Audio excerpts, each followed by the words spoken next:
What's up, everybody, and welcome to Flagrant 2, No Easy Buckets, analysis by assholes, water cooler commentary for your sports needs. I'm Andrew Schulz. I'm here with Akaash Singh. Kaz is not with us today. We're going to get to that in 1 minute. We got Alexx Media. We got Eden Martinez on the ones and twos. We got to start the episode on a somber note today, guys. There's no way to set this up. There's no way to ever preface something like this. So we're just going to go out and just say it right away. Kaz and his girlfriend lost their baby. Yeah, it is absolutely tragic. You know, when life is lost, there's really nothing you can say. There's nothing we can say at all. These are the moments that I feel we earn our flagrancy. And what I mean by that is, you know, we say all these wild things and we say these wild jokes and we go really push things to the limit. And I believe we can say this because we know deep down that we're good people and that we don't have any malice or hatred for people in the world. And these are the moments where we show that we are good people, that we care, that we've got love for the people that are close to us, for our family, for our friends. So I spoke to Kaz today, and he said it was okay to share this news with you guys. And, you know, why don't you reach out to Kaz, if it's on Instagram, if it's on Twitter, if you know him personally, just reach out to him and just show him some love, man. Let him know that you're thinking about him, you love him, that, you know, you just think he's a great guy and you miss him. Obviously, Kaz is going to be away from the podcast for a little bit, for as long as he needs, and we got his back 100% no matter what. But yeah, just go show him some love, man. I'm sure he needs some love, and, you know, I'm sure his girl needs some love. Just give him some good, best wishes that you possibly can from the bottom of your heart, man. And this is, like I said, this is where we earn it. This is where we showed it. You know, we are the good people. We are strong people. We are caring people, and that's the reason why we can make these, you know, horribly fucked up jokes, is because, you know, deep down when shit hits the fan, we're there for each other. So go and really show him what the asshole army is about, and show some real love, man. Show some, you know, real love. He deserves it right now. And yeah, and then when he's ready, he'll be back, and, you know, I'm sure he'll, you know, give some perspective on this crazy experience. I bet there's people listening right now who have gone through, you know, horribly tragic things like this. I won't share, you know, too many details about the situation. One, because I don't know that much about the science, I guess, about it. But yeah, it's fucked up. It's sad. We debated whether putting this at the beginning of the episode or at the end of the episode. We weren't exactly sure. But then we just said, fuck it. You know, we don't want to, you know, we don't want to like divert from what we've always done, which is like meet things head on this podcast, whether it's with jokes, whether it's with something serious. We want to just go right for it. And, you know, we've got I think a great episode coming up today. We got a special guest that's going to call in later. Tim Dillon, hilarious comedian. And he's going to break down the whole Jeffrey Epstein thing to us. You know, he's like a big time, I don't want to call him a conspiracy theorist because that cuts the legs out from under him, but he's got great perspective on the real way the world works, let's say that way. And he's got a hilarious podcast y'all could check out. But so he'll be joining us a little bit later. But, you know, besides that, you know, I've been gone. I missed you guys for a week, and you know, it is a weird transition. I'm not gonna lie. It's a weird way to come back from a break. None of us, I don't think, saw this coming. I think we're all excited about a niece coming into the family, the Flagrant family. Yes. Mm-hmm. But yeah, like Andrew said, these are the moments where we show that this is where we show that we're the good guys dressed in a Flagrant outfit. So send Kaz your love. He specifically said, please send his girl prayers and good thoughts and love. I mean, I'm obviously one of my best friends is going through this already, Brian, who we've spoken about on this podcast. But like, I see this. It's not an easy thing to go through, but we can hold him, we can love him. And then one thing I remember is every once in a while, just, you don't have to say the right thing. Just say something. Just tweet him. Hey, man, love you. That's it.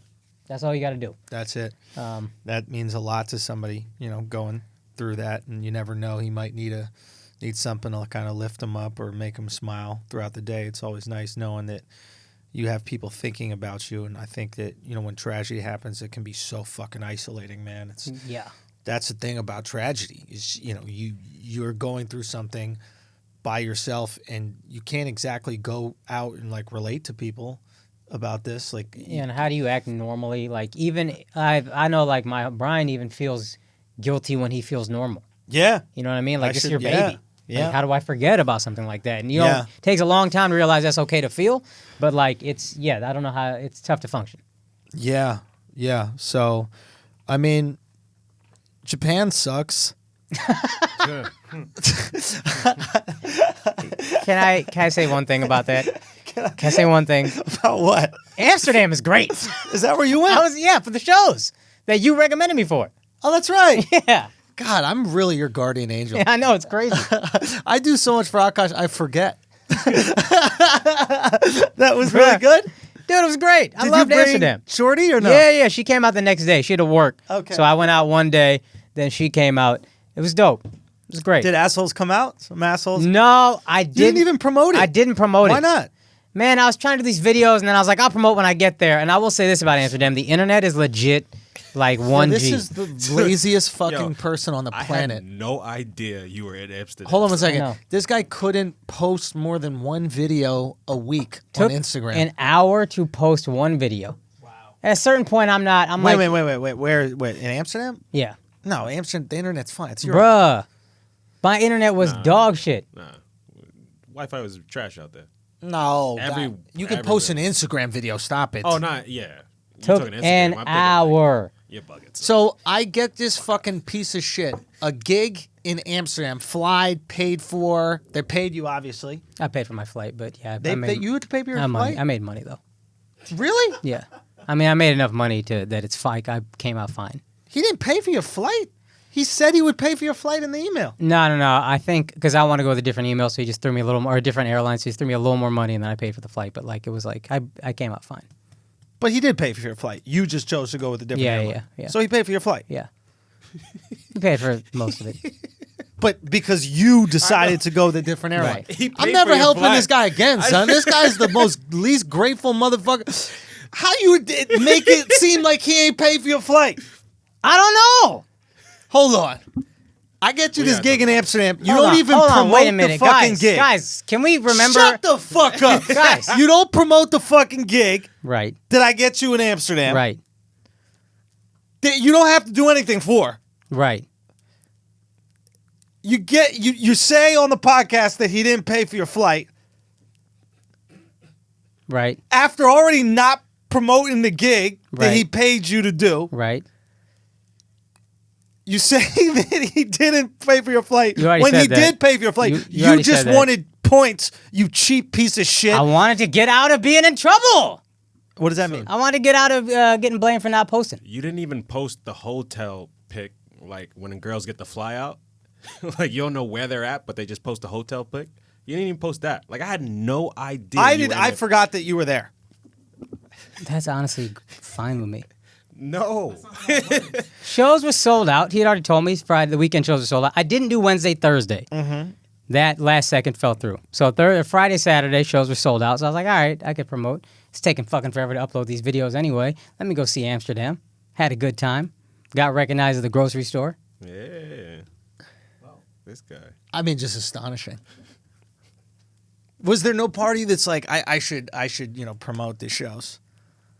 I think it was one of those things where it's like, you can promote that you in Amsterdam, and it felt like corny to me or like phony to me to be like trying to act like I'm more successful than I was or whatever. And Schulz got me the shows. It's not like I'm some famous dude. Yeah, but nobody knew that until you fucked it up today. Well, you the one that said I'm your guardian angel. You kind of did. I am. So, exactly. So I just let it sit. No, but at the same time, you should have posted that, son. Come on. Son, like when I saw you had that video that got 200,000 views on Instagram, that was the shit. Yeah. I was hyped for that shit. Yeah. He's like, all right. But you posted it, so you must have been proud. I know. That was my girl made me do that. She was like, "You got to do something." I was like, "All right, fuck it." I hate posting on social media. I hate it. I gotta find someone else to help, son. Comics, any comics, they're gonna do something with this help. I can't, son. If you don't let people know you're popping, they ain't gonna know you're popping. Have you listened to rap? I do be What listening kind to of rap. music you listen to? I do be Nirvana's? I do be listening to rap. You listening to too much white music, bro. Rappers be popping before the album's out. Son. On a debut album, a rapper will go best rapper alive. Yes. On the debut! He wrote the song before the album was ever out. He wasn't even a rapper. Son, right now, Blueface, who probably has the worst flow in the game, he's the best lyricist. Son, Like, come on, Akaash. You need a little hip-hop in you, son. I'll get there. Come on, son. Damn. Your boy is right here. I'm saying. You took pics. Throw them up like Oh Throwback my Thursday, God. something. You gotta. Also, the fact something. that the shows are sold out, it don't matter you didn't sell them out. They don't gotta know that. You selling out international. Son, he sold them shits You out. sold them out. You sold those shits out. We You know sold you them did. out. What am I? What I'm gonna comment on the Instagram? Son, they knew Big Dick Akaash was coming That's to town, it. son. Come on. You Nah, know. nah. Yo, come on, You're bro. right. You're Dick right. You're right. Akaash You're right. is You're in right. town, You're right. son. You're right. Smoke and mirrors until it's real. You're right. You're right. You're right. It's fake until it's not. Come on, son. No, you're right. You're With right. your big dick. Come on, bro. I'm tight right now. That's beautiful. You international, sold out, and that's not a small venue. Tumler? It was a Tumler? Was that Tumler? It's weird shaped how it goes back in the It's back. a odd. It's like a Y. The front is sick. Front is amazing. It's almost like if they cut it off at the bar. It'd be better. Perfect. Yeah. But it does go back kind of It weird. goes back like a wishbone. Yes. Yeah. Exactly that. Yeah. Yes. Yeah. And you had fun and you liked the shows?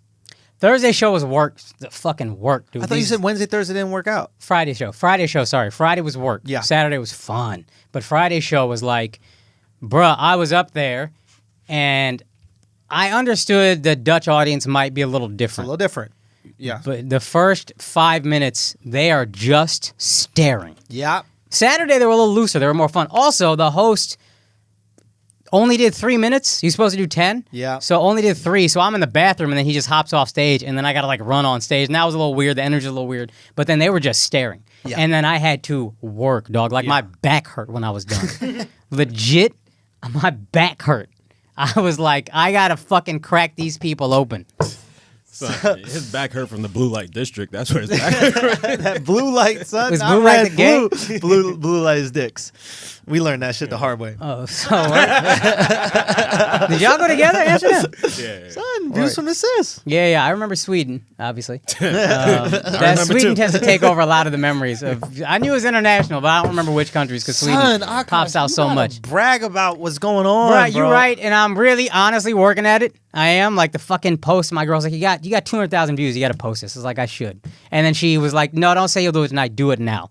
So I was like, all right, you're right. Let me do this. But And just posting that you're touring internationally. It's like so much of this shit is literally people talking and then other people talking and then other people talking. But if you don't put it out there, nobody's gonna start Dude, you're talking. absolutely right. I just always, if it's smoke and mirrors, I'm always like, man, nah, it's not real. Neither is comedy. You tell the same jokes every night, like That's you a good did- point. Like you didn't. You Look at them in their face, and you act like this is the first time you're telling the joke. Nothing is more inauthentic. That's a good point. That's a But good point. We're okay with it. Yeah. So apply that same inauthenticity. No, you're right. You're right. Son, when them Son. shows start selling out for your tour, you better let people know. Done. With him, with you, I was telling you the fucking one of the goats early, and I said you need to start talking that shit. Yo, it's true, man. He's like, nah, you know, I was too the bashful. comedy community, we don't really, talk that shit like that. No, I said, And fuck it. All right, and then you did that shit, and look where. No, it's true. It is Yeah. true, man. Because you got to tell people how you feel. I said I'm top 5 alive, and then motherfuckers started treating me like I was. But if you don't put it in their head, No, they're not you're going to know. They need to know Akaash out here selling out international, No, you're selling right. out Amsterdam. You know what I mean? Traveling around with a big Fuck ass out of dick. here, bro. No, you're right. Take your Like, girl yes, on you- vacation come and on, shit. son. Come on, son. No, you're right. Come on, bro. I'm tight.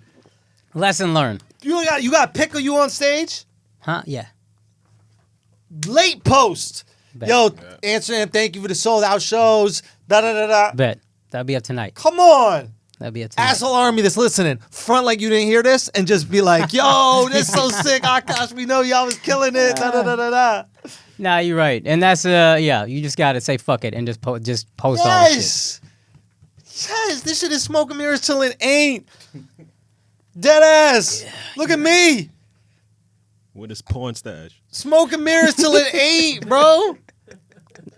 It becomes real. Nah, you're right.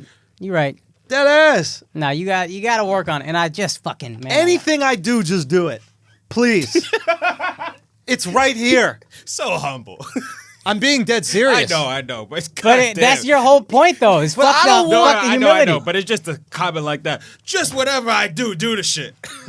Yeah. Why would you do anything different?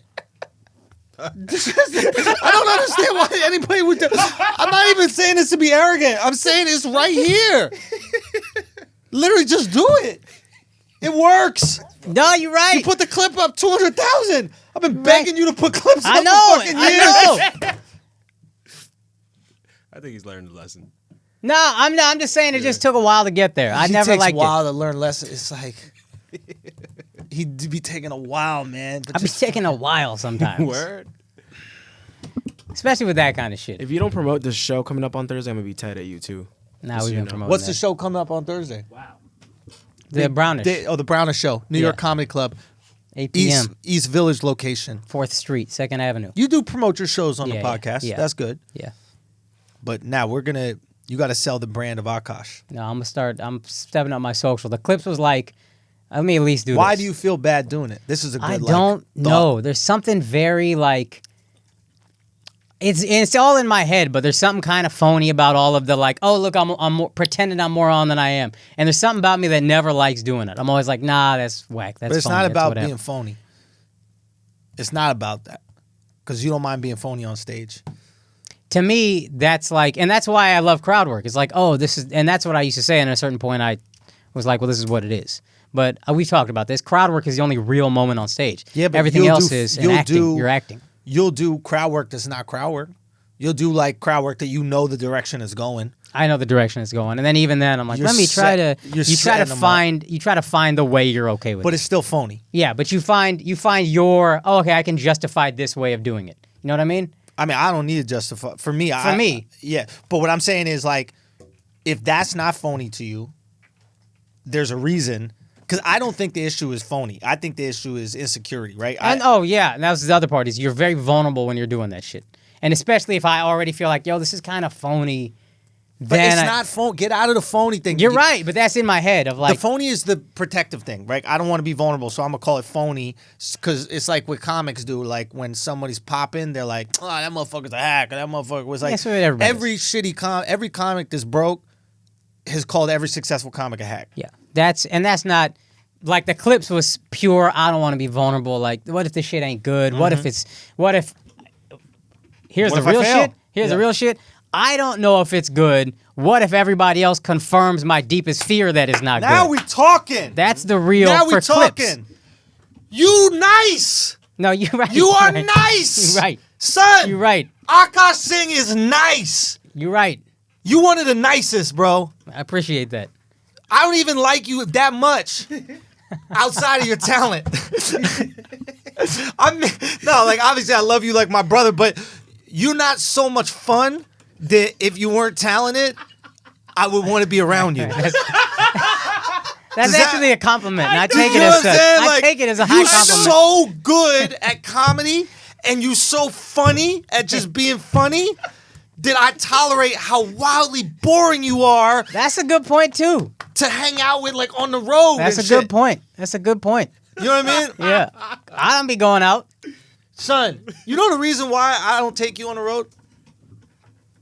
I'll tell you why. The reason why. No, has nothing to do with that. Because I know if I take you, you're not going to go be as great as you are. Oh, interesting. What you mean? You aren't going to be as great as you can be. If you're on the road with me and we're having a fucking time of our lives and it's just this international tour and we're selling out these theaters and all that kind of shit, on some part of you, like anybody in that situation, would be like, yo, this is enough. We got it. We're making money. We're living our dream. But I know how great you could be. And I can't let you not be that great as your friend I appreciate who that. loves you. So it's like, I've told this to Alexx. I'm surprised you saying it on air. I can't. I only say it because I know this is for me to share with the people how great you are to me. No. I don't take any of this personally. You should take it as the most love. Yeah. The easiest. Yeah, I don't take this as like whatever, as negative. But I will say this. It would bother me opening for you because it would, in my mind, again, confirm that fear that, like, this is what I am. I'm this guy's opener. So I would actually that would drive me Everybody's crazy. going to be Too someone. much pride, son. Son, his ego No, is it's- astronomical. Son. No, but all ego is, well, hold that, hear this. All ego based in fear, right? So that fear is, I'm not that good. This confirms that I'm not that good. Yes. That's what I'm saying. Not, I got too much pride to be his whatever, but there's like, this confirms that fear of mine that like, oh, fuck, this is how good I am. Yeah. I'm Andrew's opener. That's just how good I am. Yeah. And that's where it stops. And that's why I also never press to open for you or whatever. Yeah. Because it's like, nah, that's too real. But or that's too ego whatever. too. And ego's all based in fear. Get rid of that shit. It's 100% what I'm working on, but it is all based in fear. And the fear is just How something long you you face. going to work on it? You facing. Hey, that's the clips, the first step. We worked on it. Done. First step. It's Put it worked out on. there. Moving on. You ready for some Tony Robbins? You know what I mean? You see that Tony Robbins clap? Nah, We I out of haven't. here. Maybe I should. Yo, Tony Robbins got the weirdest clap, bro. He does this shit where he goes like, he does it. He has his hands wide open like that. He shakes it and like hits it. It's the weirdest. Eddie, you getting it up? Look how weird. He's retard out here clapping, bro. And this guy low-key genius. Is he gay? Nah. He got mad me too. Oh, word? Yeah. You respect him more now.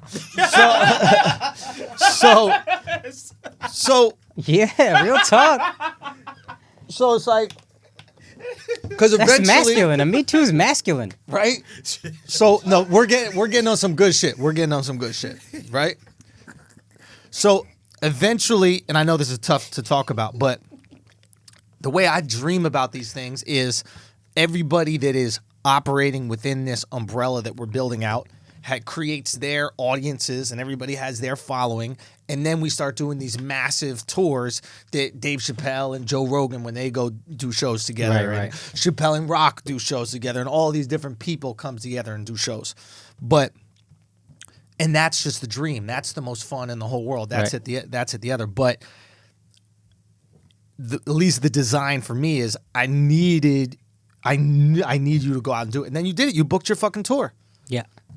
Do you know what I'm saying? But get rid of that fucking ego. Like, open it for me or something like that. You know how long I was with Charlemagne, and like every single person, Charlemagne's co-host, this, that, the other. I was like, I was co-host. Awesome. You know how awesome it is to be Charlemagne's co-host? Yeah. You know what I mean? Like, that's it was like, I understood everybody is going to have somebody that is going to be their leverage point. right. And if you don't have that, that's the problem. You're not nice. You're not nice. Nobody sees nothing in you. Right. There's a lot of motherfuckers that won't get that opportunity. We got a lot of friends that don't get that opportunity. Yeah.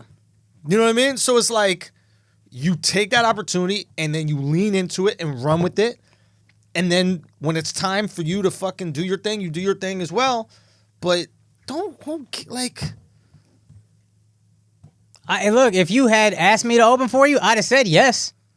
I know. So why are you making this about me not wanting to do it? I'd have still said yes, swallow your ego. I know, but I guess what I'm saying is I don't even want you to have that tiny little even shred of insecurity about it. No, Like, yeah. come Right. on, bro. Right. Like, you nice, bro. Why don't you ask him? What?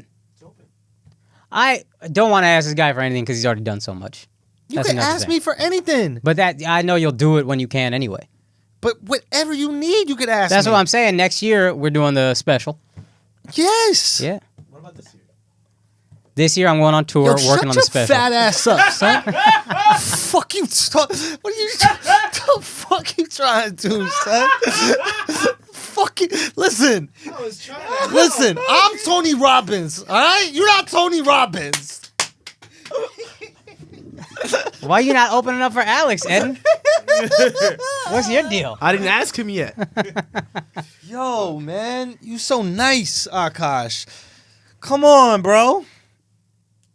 That's all I'm trying to. That's all I want to get out there. But real talk, the fear you gotta like Power somehow through get it. rid of it. And I felt it.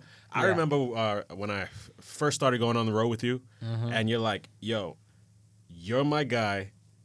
You gotta like act like you're my guy." And so I was afraid to ask the venues like, "Oh, is it okay if I put the camera here, or is it okay if I can go to the sound?" Now I walk in these fucking venues, I'm like, "Where's the sound guy?" I need a blah blah blah chord. I need this. Like, and it's just because it's like, all right, you know what? I do good work, and people appreciate it, and now I'm feel more confident about the work that I'm doing, and it's like, fuck that fear shit.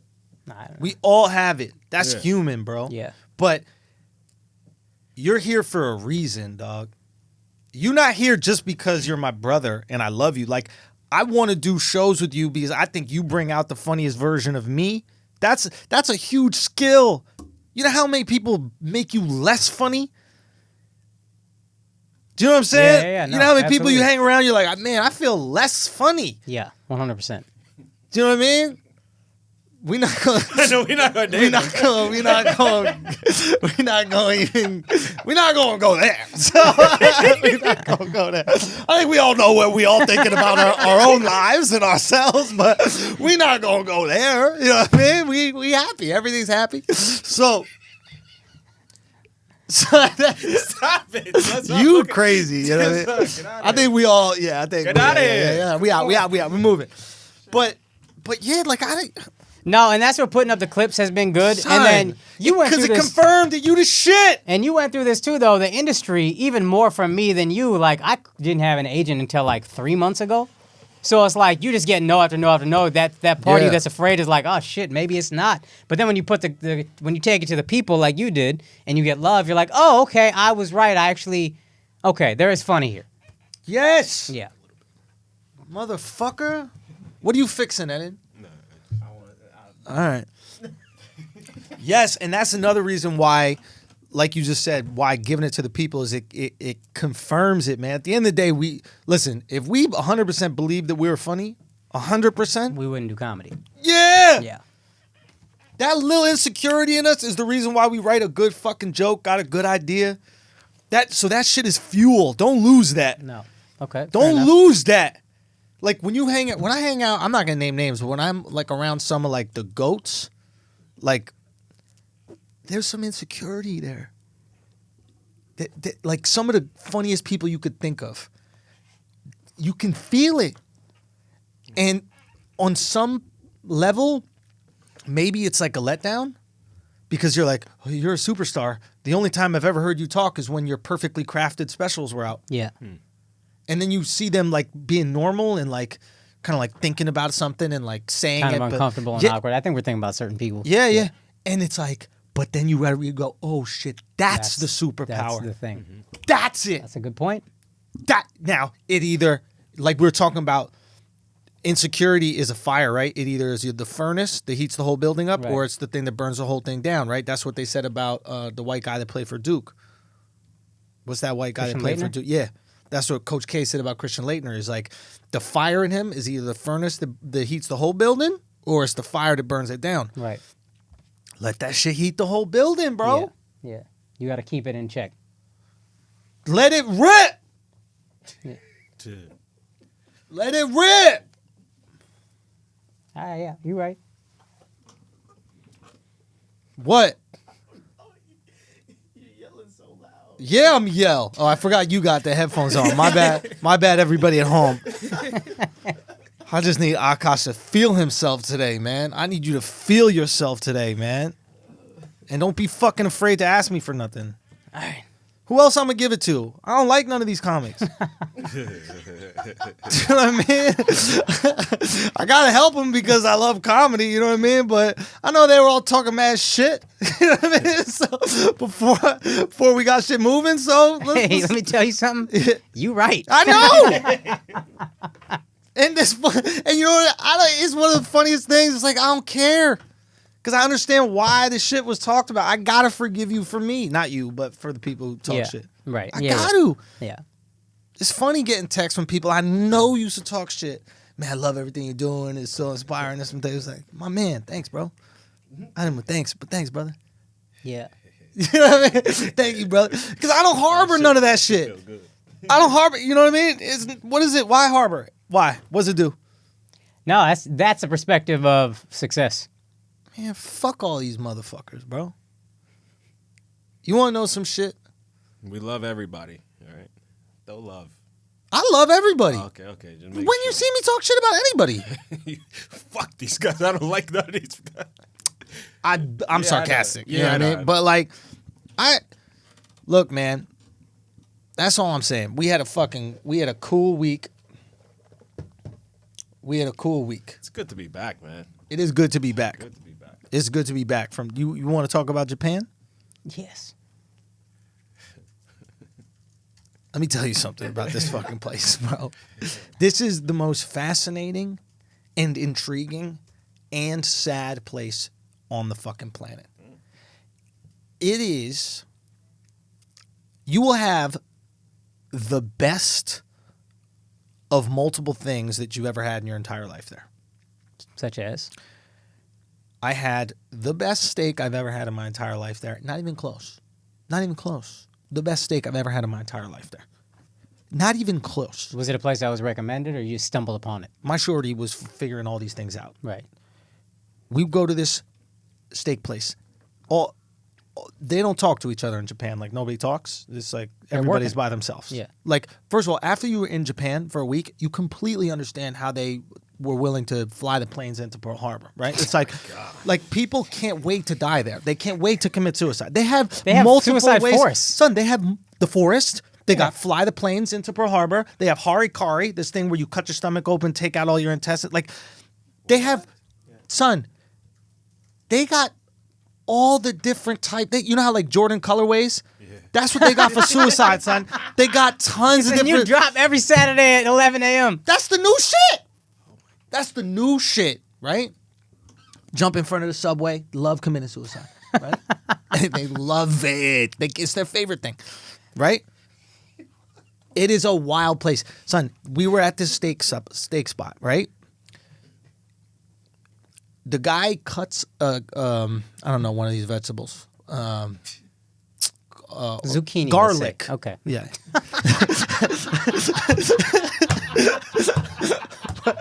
You know that one? It's like kind of a vegetable. I don't even think you can eat it like that, but it's more like a spice or something, right? Yeah. But it's a vegetable, like when it's in its entirety. Y'all know what I'm talking about or no? Yo, real talk? Yeah. Is that a vegetable, son? Yeah, it's a vegetable, I'm pretty sure. It is. Okay, yeah. I don't know. Because it's big. Son, my man took it out, right? Started chopping that shit up, right? And it's a flat table like this, but it's made out of metal. It's like a grill, but it's not a grill. Mm-hmm. It's like where they put the hamburgers at McDonald's. You know what I'm talking about? The flat Stainless steel counter. Stainless steel. Hot. Put some oil down. Cuts the garlic real thin. He starts making chips out of the garlic. Wow. Right? Takes his beef, Kobe beef, Wagyu, Kobe beef. They let the cows listen to classical music. They like feed the cows beer their Jerk whole them life. off as a whole They thing. I think they jerk them off. I just made that up. Oh, but- I know. Maybe they didn't. I'm like, what Son, the they fuck is massage going them, son. They do crazy shit to these cows. Dude, Hindus would really love this up until the end. We'd be really into that shit up until they pulled out that fucking machete. We'd be like, what's going on now? Wait a Son, minute. that's where they probably got it from, right? The Buddhism got there from India, Yeah. right? And it was like by the time they got there, like, fuck it, we hungry, son. I ain't gonna meditate all day and not have a burger after this shit. I've been thinking about this burger all fucking day. Give me some garlic chips. So you take the garlic chip, you take a little wasabi. They teach you how to have every bite. Right. Everything's like a little wasabi, garlic chip on top. You take that. It is the best steak you've had. It's butter. Right. It is butter. Okay? Best steak I ever had. You ready for this one? I didn't even have the heart to admit it, but I'll fucking say it right now. You ready? Best pizza I've ever had in my entire life. God. Son! I'm about to my slap God. you, son. Get the fuck out of here. Son! How? Yo, turn his mic off. How? Son, Akaash Singh, the nicest comic in New York, yo. Akaash Singh, the nicest comic in New York, yo. Real talk. Let's go. Okay. Son, get the fuck out. Look. No bullshit. It was bare minimum top 3, and I'm only saying it because they're Asian, and I can't fathom that they could make a pizza good. I can't fathom. If it was an Italian making that pizza, I go, you made the best pizza I've ever had in my entire life. Fam, am I one Why to was give it so credit? good? Yeah, you gotta. Come on, son. Okay, We got it. we're gonna get into it. We're gonna get into it. Take us through the experience of eating the pizza. Okay, let me tell you. Your shorty suggests pizza. What's your first thought? Shorty suggests, first of all, she didn't suggest it. I suggested because I haven't done eating fish. I ain't going to eat another fish in my entire life. Okay. Okay, if you think that Americans are the reason why there's no more fish in the sea, go to Japan. They eat all the fish. Everything is fish. Breakfast, fish. 2 different types of fish. That's no. Lunch, fish. Dinner, fish. All they're eating is fish. It's constant. That's why they want to kill themselves. Real talk also, it's redundancy. You know what I'm saying? It's like, you eat fish, I want to kill myself if I had to eat another fish. Oh, they want to kill themselves because mercury poisoning. I don't know what that means, but Mercury's in the fish. And if you eat a lot of it, mercury's in a mercury- thermometer, stupid. Yeah. What are you talking about? That's where they Isn't get it the also- mercury it's from the also- thermometers That's the from thing. fish? I don't Nah, know the where other it way comes around. from, Fish but aren't it's- supposed to have mercury, but the water's polluted, so they get mercury in them. Yeah. And then they get Because we're not mercury. recycling thermometers? Something. I don't know. The fish are eating the thermometers? That's Is a that what good you're question. saying? Eden, can you look up how does mercury get in the ocean? And then that shit, This shouldn't take mercury you more than a poisoning minute. makes you go crazy. All right, well, that must be it. Anyway, Bro, I think you might have solved it. fish, amazing, okay? Obviously, don't worry about this setting. Close it because it's too distracting. We're going to get there. You just look at it yourself, and when we come back to you for that information, wanted you then to you do. can talk, Fucking okay? idiot. Fucking dumbass. Stupid motherfucker. God You know damn, what I mean? man. Fat fuck. That's my new shit. I'm going to call him fat.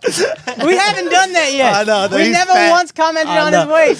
I know, but now you're going to get commented on. You like a boy's huskies, huh? Motherfucker look like a Mexican toadstool. Every time you walk in the room, I hear dun dun dun dun dun dun dun.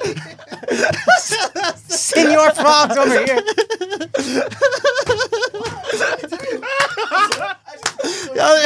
Isn't that the shit from Mario Kart at the beginning of every dun dun dun dun dun dun dun.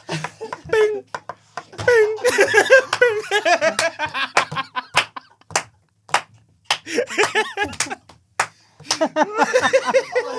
Shit. Such a fat mouth. Fucking stupid. Fat motherfucker. Look. Hey, yeah. What? You can't say nothing, can you? Can't say nothing. Crouch back down, I of bet that. you look heller like a frog, son. That shit is wild. Fucking Budweiser frog over here. So, Eddie, you gotta have some comebacks. Son. Yeah, no, you're not You coming can't just back. take these. Oh, then you Yeah. coming back to the dessert tray, motherfucker. What you talking about? Go on, son. Nah, now you stressed, right? You thinking. He just typing random shit into the computer. It's typing He random didn't know what to do. shit. We went into his DJ posture. You saw that shit? He put his fucking ear on his shoulder. You went like this. You had your ear on your shoulder. Look, back to these Japaneses. Okay? I had the best sushi I ever had in my life, right? Obviously. Not Jiro. I got a bone to pick with this motherfucker. Let me tell you something about Jiro, okay? We should have taken that guy out in World War II. Okay? We missed with Jiro. This fraud, okay? Listen, for those of you guys who don't know what I'm talking, well, I already spoke about it on the podcast. I dream of Jiro Dreams of Sushi. Yeah. Is the name of the thing. It's a Netflix documentary. He not dreaming of sushi, let me tell you that much. Okay? He dreaming of something else. I was so excited to go to this fucking dinner. Son, Akash. I was geeked for you. Son, do you know I bought a suit? so keep in mind, son. Keep in mind, the dinner is $1,000. Me and my shorty, right? I buy a suit. 500 each or 1,000 500 each. Okay. 1,000. That's crazy, bro. Son. wait till you hear about this dinner. You're like an angry Kramer Okay, right now. ready? Here we go. $1,000 dinner, right? Pre-booked, we get it. I'm so fucking hyped. Yeah. We start looking up the right way to eat the food, how to operate in the gym. Okay, you gotta wear a suit? Okay, boom, I gotta wear a suit. I go buy a fucking suit, right? Did they even have sizes for you in Japan? Damn, I bought it in America. Okay, yeah. I was prepared. I brought the suit over there. Right. I brought a new pair of shoes. I bought the belt. I bought the shirt. I spent $1,000 on the suit, the whole thing. I'm 2,000 deep for Jiro, okay? We go to Jiro, right? We're running late. The shit is in the subway. You can't even find it. You got to go through some back entrance. It's like you're trying to get into a nightclub in the 80s, like some real crazy shit. We running mad late. Shorty got on heels and shit. She's like, you're rushing too. We should go this. And I developed a cool way to tell her to shut up without saying shut up. I just go, ba ba ba ba ba. That's not nice. It's not No, nice. but shut up is like aggressive. But if you go, ba ba ba ba ba. They don't really know what to do, and they just stop. They don't. mad. Yo, the You're pa pa pa pa pa psychotic, pa pa pa son. pa pa. Watch, see, it's good.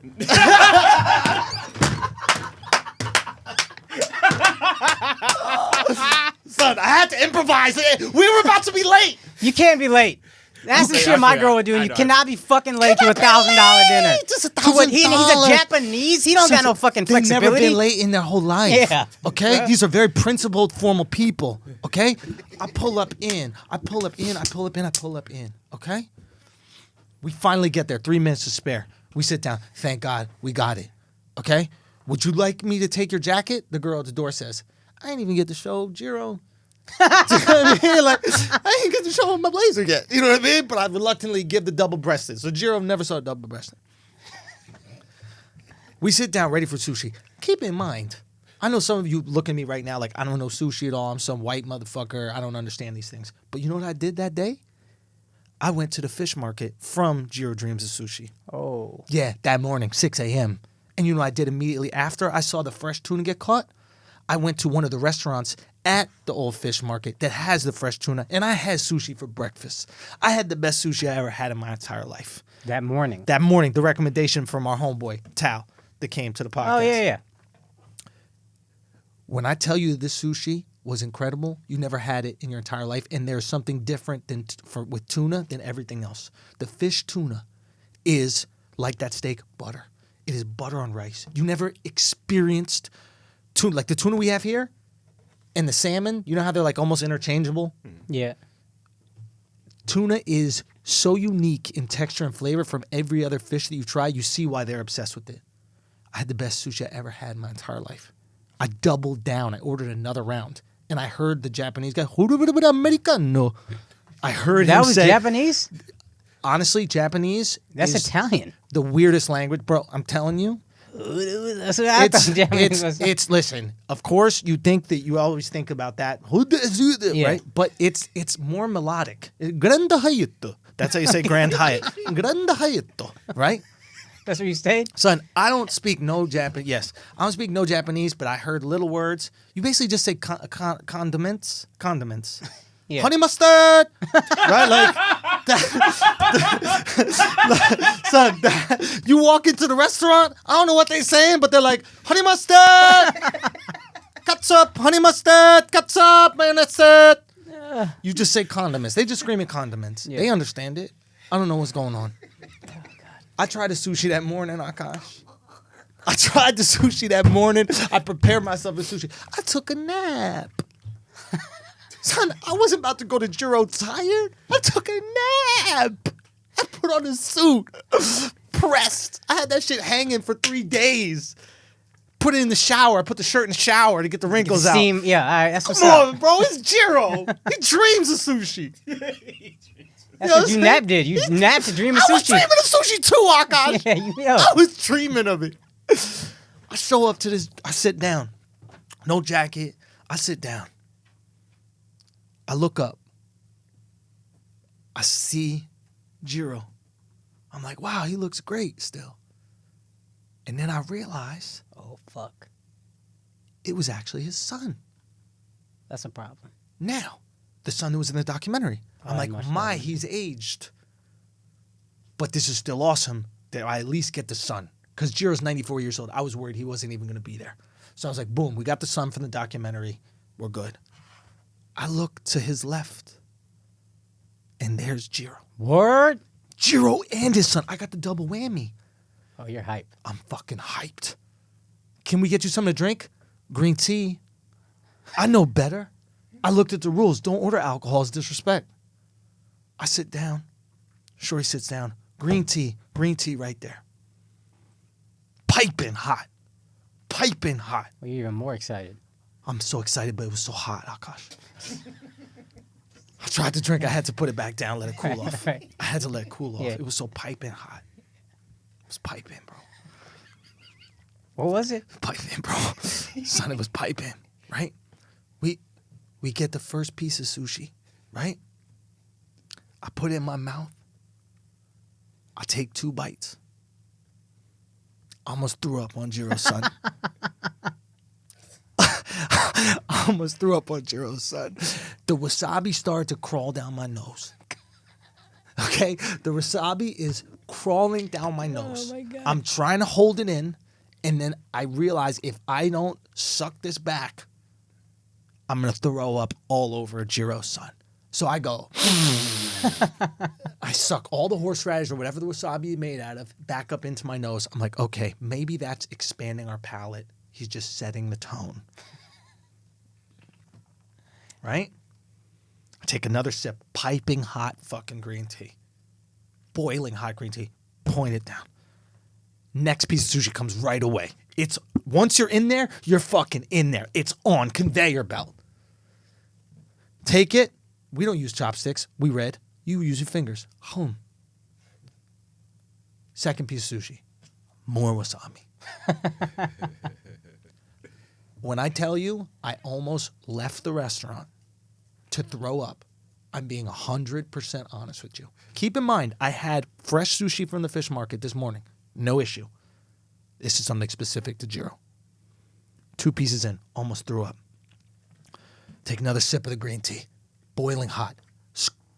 Just molten lava. Just my whole mouth is burned. My tongue is burned. Everything's burned. But you know what? I'm actually grateful because now I can taste the wasabi less that my whole mouth is burned. Right? A guy comes up. He starts about to pour more green tea into my cup. Right? Green tea?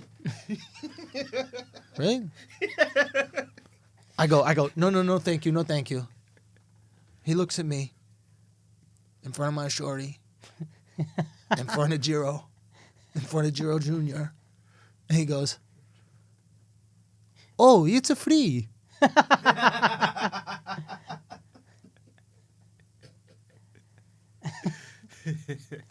I just paid $1,000. You think I can't afford whatever the fuck the cost of a little extra green tea would be?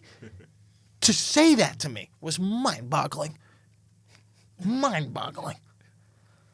No, I want it to cool down. They don't understand anything out there. Nobody speaks English in Japan. Go through the rest of the sushi. 10 of them were edible. The other 10, horrific. Horrific. Inedible. You couldn't eat it. Like, even if you could eat with the wasabi, it just didn't taste good. Did she like it? Hated it. Really? Hated it. Hated it. So what I don't understand is Oh, each piece was just covered with wasabi. I thought like They it's hid it underneath. I don't know what happened, dude. I honestly, I don't. Listen, I wasn't around for Pearl Harbor. I promise you, it was not as bad as what I had to go through on behalf of the Japanese. On behalf of the Japanese. Like, as I'm eating this, I'm like, internment camps, yes. Round them up. Put them in the camp. Like, why do you let... This is poison. You're poisoning a human being here. funny. Son, $1,000. They just give the suicide bombers wasabi, so they'd rather crash a plane than In a take them out. heartbeat. In a heartbeat, dude. I could not fucking believe it, bro. Had Tal been to Jiro? Had you heard from other people that it's not that great?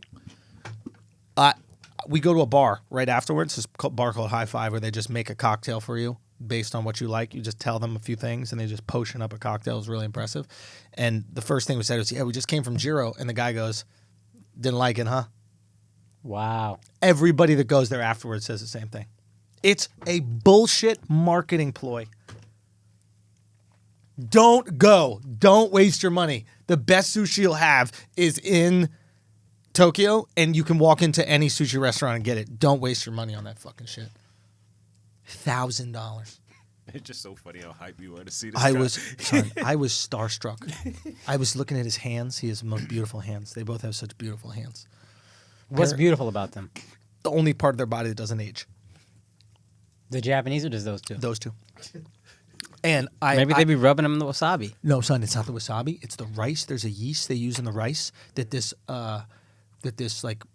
makeup company uses to make SK2 is the name of the company. Have you guys heard of this company? Ask your girl about it. I guarantee that she knows. Yeah, guarantee you she And knows. they use the same property to like make your skin not age. And I swear to God, this shit was magic. I'm looking at two guys. Jiro's 94. His son looks fucking 84. They look old as shit. Their hands look 19.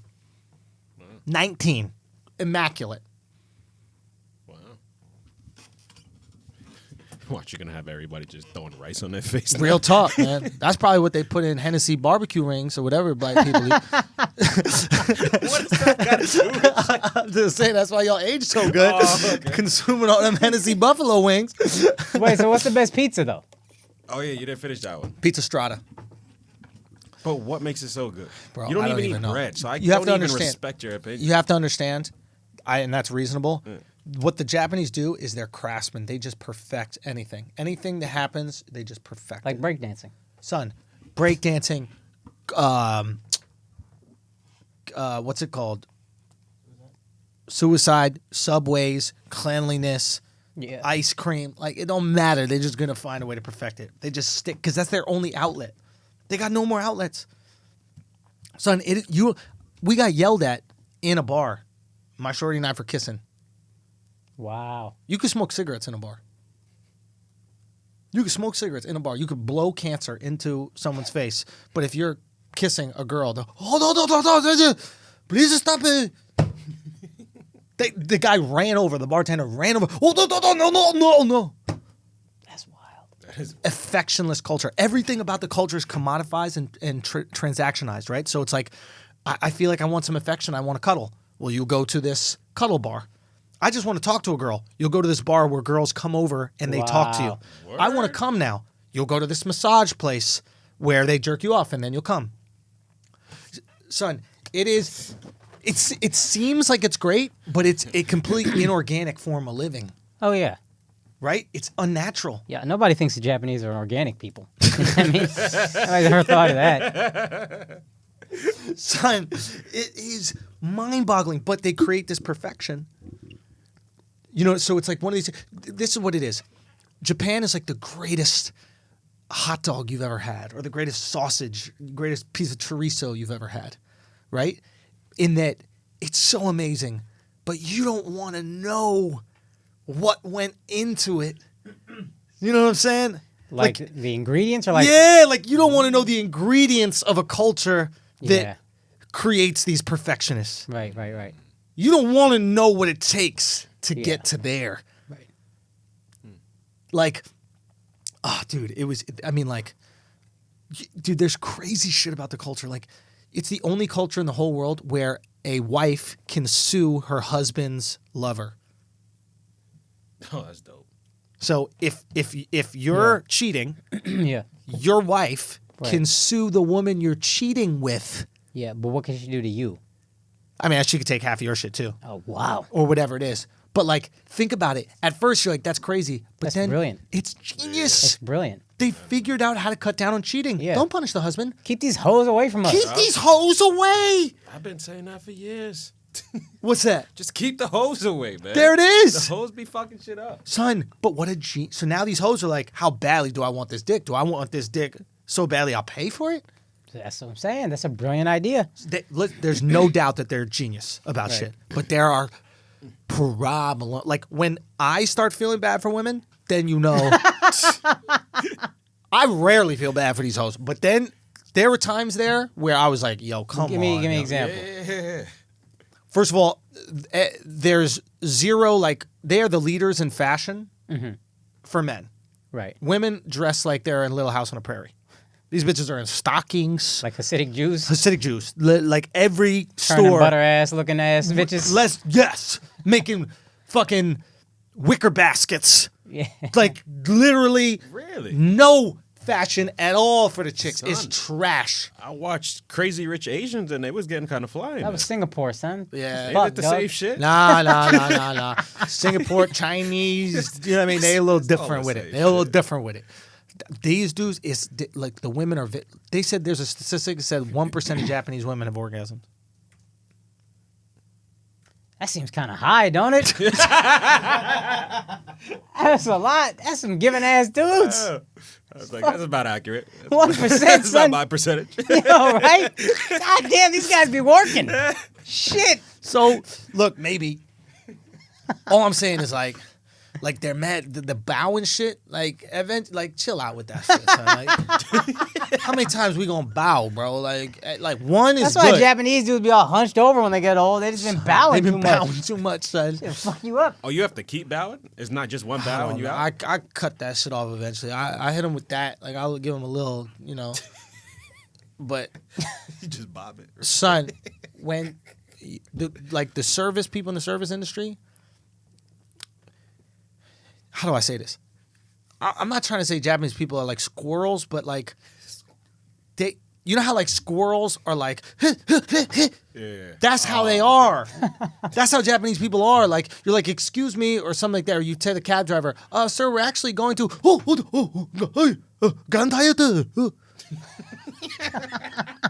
You know what I mean? Like, yeah, yo, I'm telling, they freak out. Like, I just see one calm, chilling. Like, if you think about it, think about their culture, right? It's either work 17 hours, Tokyo, go crazy, or what's the opposite is calm, water flowing, Taoist monk.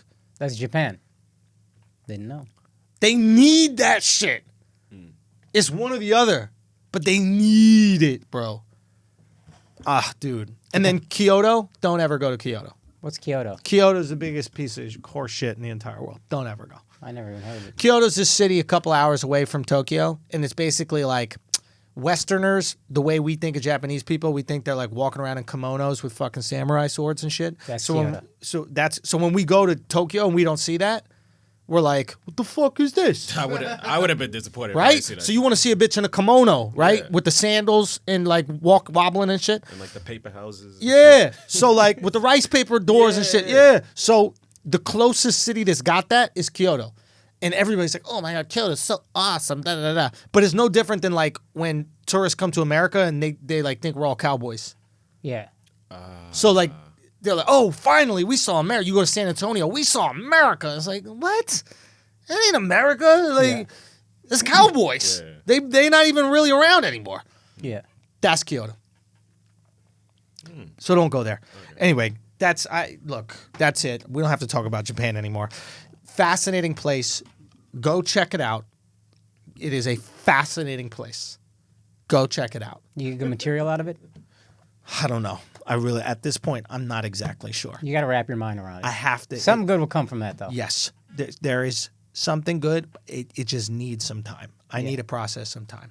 I did think of one joke about how nothing to do with Japan, just my shorty having her period. And I think... I can tell you in a relationship by the way you hit period. Yeah, I slapped that That pee, shit was right? real. Son, You've been through it, son. you know what? Because we were watching Harry Potter, right? I was just doing anything to calm her down on her period. Right? It was like... Brought me tight from all the. I'm sure that did help. That's whenever she talked. She probably wouldn't do Let me tell it. y'all something. Don't work on a period, bro. That shit don't work on a menstrual cycle, son. So I'm trying to calm her down. She We're probably watching. wasn't supposed to have a period for another week, and she was like, I had enough of this. Son, it's even before the period starts. Oh, PMS is before the period. So you How know, a many girl days told me they one gonna time. be upset? How many days y'all want to be upset? A week with the period, then before the period, And sometimes after. Yeah. that's the whole month. Did you just now start fucking? Yo. Like, come on. No, I guess I never really listened to them or something like that prior, or I never put together. But, bro, I remember MTV wardrobe Oh, my lady, Jocelyn God. Jacobs. She told me that. She was like, "Oh, the week before the period." I didn't know that either. I was like, "The week before?" She's like, "Yeah, and the week of, and sometimes the week after." And then she goes, "You basically get about one good week out of us." And that week ain't all that great, to be honest with you. son, I'm watching Harry Potter and the Goblet or some shit. Right? Goblet or something. I don't know what it is. I'm reading We're the watching books. this stupid ass fucking movie. This Harry Potter shit everybody loves so much. This shit is so dumb. Son, I love that shit. Shut I'm up. reading the books right now, I and love Jordan Peterson talked about it on Rogan, which blew my mind. You're reading the books now? Yeah. You couldn't be more gay, son. Son, this is how He gay I going am. through it, son. He going through it, son. He This is how going gay through I it. am. I made a His deal with girl my thought girl. he was on his period, so she got him the books. She was like, yo, read them shits, calm down. Son, here's how gay I am. I made a deal with my girl that if she read Rich Dad Poor Dad, I would read the Harry Potters. Oh, she's spending all your money. Oh, we. Yo, I told her I was gonna do a bit about this. We were in Amsterdam. He's like, That's how you know your girl's spending your money. We start giving her finance books. She's going through finance. Yeah, because it's literature. wifey, so it's like, let's figure this out. If we're gonna buy houses and shit, we need to do this right. But I will say this. I made fun of her for this, and I told her it's gonna go into a bit somehow. But you know, you pay for your shit internationally, right? And my girl and I have been internationally probably every year. We've been together at least once. And I asked her I gave her my card. I was like, "Yo, can you pay for this? I gotta do this thing." And the way she looked at the credit card machine was like she was looking at a fucking like a fucking X-ray machine or something. She was just like, where does the card go? Like she was trying to do nuclear fission, trying to pay for one thing. And I was like, we eating at least 100 meals. And this lets me know you haven't paid for a single fucking one of them. Damn, son. Damn. She was son. looking at that shit like, what? What is it? I don't Yo, they don't know, bro. know, They dog. don't know. And then they get on that period, bro. And you know what's funny? I was planning on the period coming. And I was like, yo, let me ask you something. I was like, yo, let me just ask you something. Like, I know when girls get on their period, right? Because when you're on vacation, you got no respite. Oh, it's y'all too. Exactly. You gonna fight. Yeah. So it's like when you're on vacation, it's you guys the whole day. So Bruh. you could bottle up that period for like 2 hours to hang out with me. But it cannot be bottled for 24 hours. Bruh. The period's gonna leak. Right, Akaash? So I knew it was coming. So I go like this. I was like, yo, let me ask you something. Like, I was like, let me ask you some shit, yo. I was like, so like, it's a crazy thing on your period when like, affects you emotionally. You're like a woman's ability to like, Yes. make decisions and shit, right? So I go, check it. So I go, I'm already laughing. I go. So like, let me just ask you, like, when you're going through your period, and I feel like you're making decisions that are motivated by your period, do you want me to like bring that up? Like, what's the best way for me to say like, this is a menstrual decision, this is not my a you God. decision, right? Like, what's the best way? Like, give me the best way to say that, right? So so here's me thinking, you know what I mean?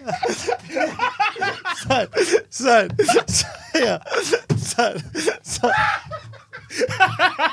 I've been there so many times. So- Let me ask this question I'm in a just like, way. yo- You racked your brain trying like- to think of a way to ask this question. I'm like, yo, you just tell me. Like, you tell me what you want me to say to you when you're on your period.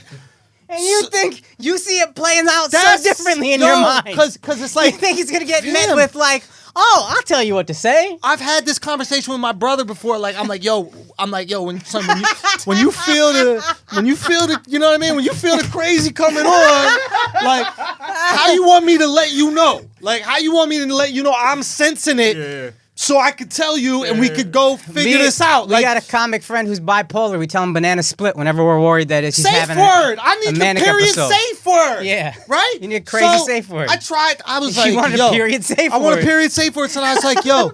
It's so funny. I was like, yo. All right. Boom. Now that you're sane, you know what I mean? Is it? It's definitely not. With the McDonald's theme? Definitely not. Definitely not. You can't hear it, but I'm hating this. Okay.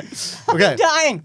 So I'm like, how do you want, and then she tells me, no, just, you don't have to say you're doing this because, but you can bring it up as a suggestion.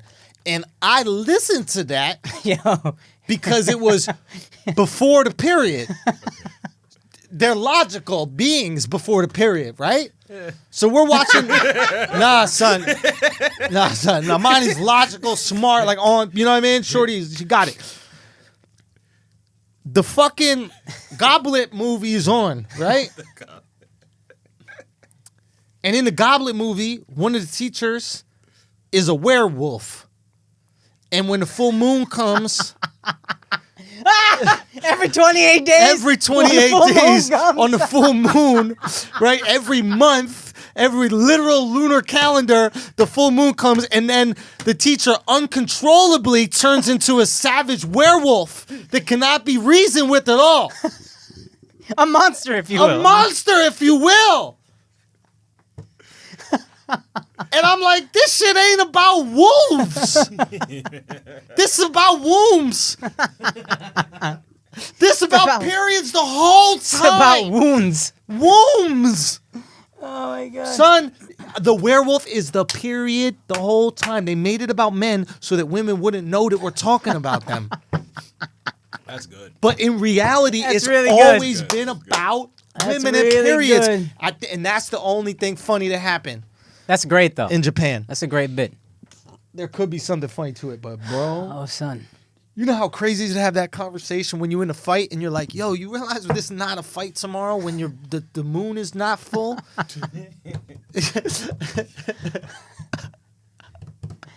Oh, man. Oh, yeah. Jesus Christ, Akaash. Yo, y'all didn't know Schulz in a relationship. He be having relationship material, dog. This is funny. This is much more like handling it like much better and all that, but he be having material about it. Well, yesterday I saw him. I mean, that's a great bit. Can I say one thing? Can I say one thing, though? This is how smart this fucking shorty is, right? We in this fight, right? And you know how the fight always becomes some other shit that ain't even about the fight, right? Yeah. Of course, right? Right. I got certain things that are like no-goes for me. Like you can't talk about career, I'm being busy, or none of this kind of shit. I'm traveling, none of those things. That stress me out. We don't even discuss those things. And she starts going like, I understand that, but there's certain times where, when you feel insecure, certain things are a little bit more volatile than they are when you're not feeling insecure and you're feeling valid, very valid. And completely. So like in those moments, what is the best way to just articulate my feelings so I could get the validation that I need to feel good? And then realize this chick is getting me to agree to a way for her to complain.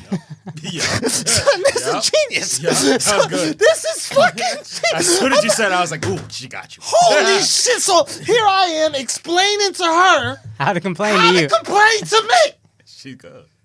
I like this. I like her. She's good. That's good. It's good though, because she otherwise she's just gonna listen. I'm gonna be honest. If you don't give her that, it's just gonna build. Good. And yup.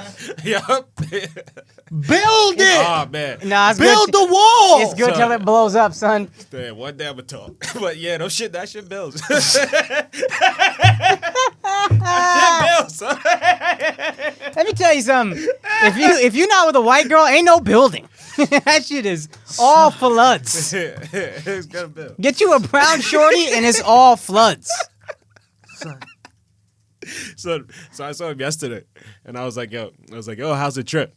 And he was like, oh yeah, Japan was good. I was like, no. Like, he went away with me shorty for the first time. How was the trip? Like, you gonna fight though? Yeah, like I'm not gonna lie. It was the best trip I've ever taken in my life. I mean that 100%. It was by far the best trip I've ever taken in my life. Yeah, 100%. That's good. It was a mind-blowing experience in a lot of ways. Japan was unreal. And I mean that sincerely. And she did all the shit I don't want to do.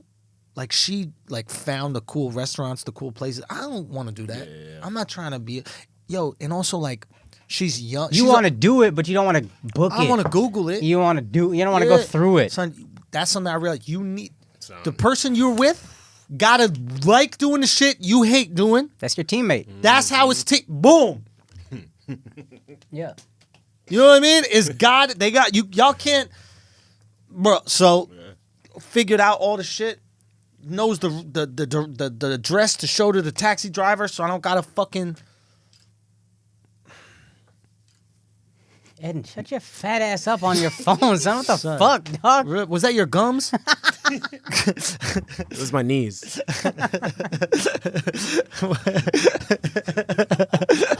Japanese people eat on their knees too.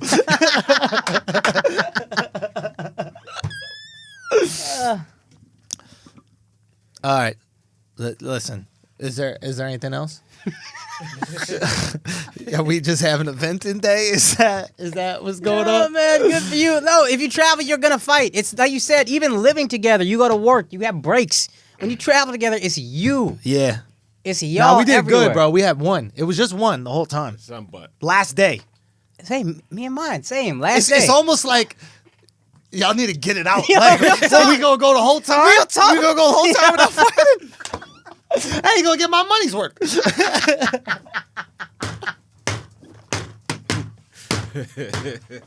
Oh my god. No, I'm just like, Yo, Alex cannot wait to contribute right now. I'm waiting to see about this call. Let me see.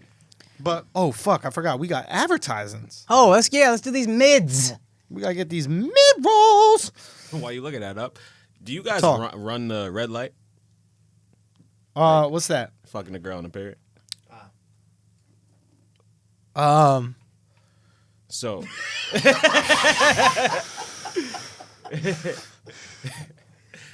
You know what, man? Son. there's a grace period. Yes, son. What you talking about? Okay. Fuck All right, out all of right. here, dog. So that is really the way to combat PMS. Dead ass, because they be hornier too. Yeah. When they talk too much, just whip Dick your 'em dick down. out. Just whip your dick out. That's Oh it. my god. They shut up. Schulz used to have a bit. I don't know if you ever did it, if it was just a premise, but he said something like, they say women are horny in their periods and they get hornier as they age. Isn't it ironic that the times they're horny are just the times we don't want to fuck them? Oh yeah. Are they horny or do we just not want to fuck them so they want to fuck? Yeah, it's like now you know what it's like to be a guy. You want to have sex all the time when nobody wants to fuck you all the time. Oh, man. Yeah, there's okay, that's good. That's a good thing. Done works every time. Yeah, but then you gotta, have sex on one. Yeah, I mean, It's it is a thing. That period is a fucking thing, man. It is.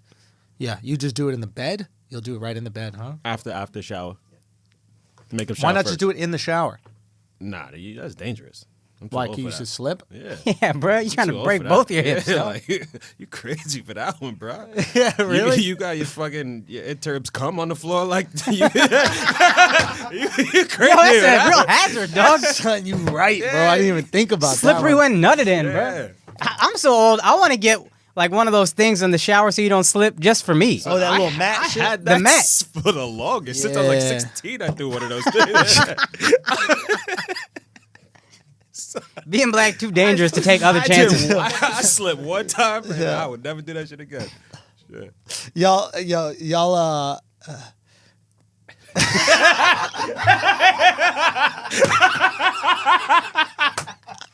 Oh my god. Oh my god.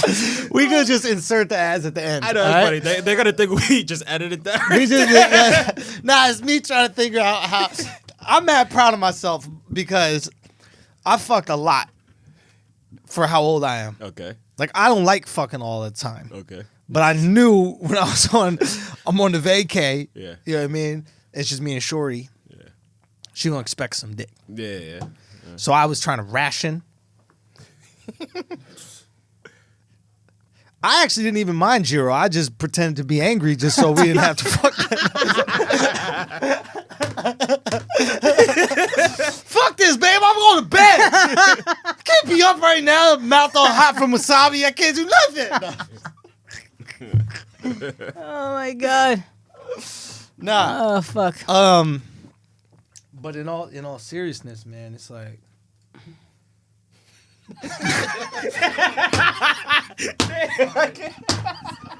Y'all gotta get a different side of Schultz, man. Y'all really gotta I get like a Sprung different- Schultz. You gotta get a It's fun. different side of Schultz, man. I knew it was something when this motherfucker was coming in Birkenstocks. I'm like, oh man, oh man, he Yo. likes this one. Did I tell the story about what we gonna do to Mark? Yes, so funny. You didn't tell. Yeah, You but you don't told want me. to say it out here because then he's gonna. You're know. not gonna listen to this? Nah, you're not gonna listen to this. We'll tell the Flagrant fans so they know what to I expect. saw them white ones though. I ain't wearing them shits. Yeah, they're fire, son. They're Nah. fire, son. Son, they're fire, I'm son. not. He got me white Birkenstocks. Against my black skin, I'm gonna look like fucking. That's gonna look hot, dog. That's gonna look hot. You buy off whites all the time. You Yeah. got all white off whites. Your girls are white. Yeah. Since when you don't like all white shit? You know what I mean? Bro, she's Swedish. Yeah, son. You know how white you gotta be to like meatballs? Alex is going through it, son. My man Al going through it. You going through it or what?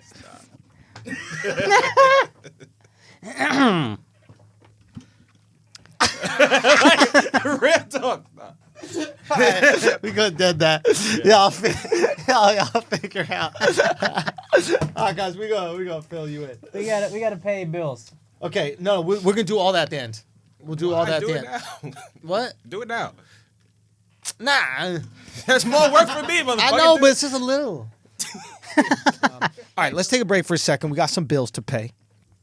Guys, if you're listening to this right now, that means the podcast is available on AudioMac. AudioMac is the free music and podcast streaming app that lets you stream and download the hottest albums, mixtapes, songs, playlists, and podcasts, along with AudioMac exclusives. Discover the best new songs by browsing the trending page. You know how I feel about curation. I feel like the game is curation now. There's so much shit out there in the world that we need curators to come together and weed the bullshit. AudioMac does that for you. Okay? Check out the library of carefully curated playlists. There's one for every mood you're in. And take your favorite songs and podcasts offline to save your data and listen wherever you are. AudioMac is here to move music forward. Available now on the App Store and Google Play. It's AudioMac, AudioMack. Give it a try, see if you like it, and also share your feedback with us. You know we love that. If it's something that you really like and you really believe in and y'all support, we keep rocking with it. And if you guys come back and you say you didn't like it, we know. As simple as that. It's that simple. We're not going to take on ads that we haven't tried and we don't support. We fuck with these things that we promote here, but we want to make sure that y'all having that experience as well. This episode is also brought to you by my favorite type of chew is blue chew. Let me tell you something.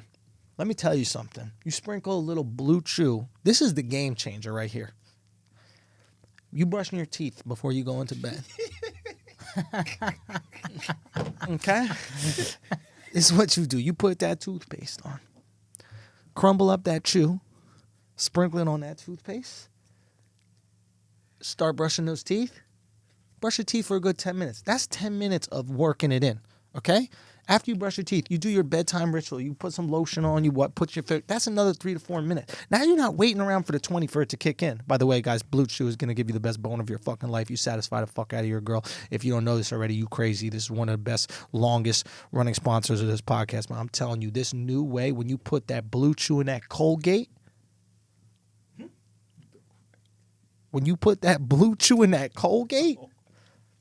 son, You've done this. I did this when I was in Top On. Yo. When she was on El Video. No. You can't bust that down.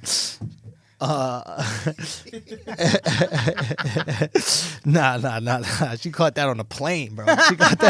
She got that on a plane. But real You talk. got the business in business class. No. Though we did just nah. Nothing. Oh, she caught that on the plane. No, the period. Yeah. So all I'm saying is, bro, that motherfucking Blue Chew, dog.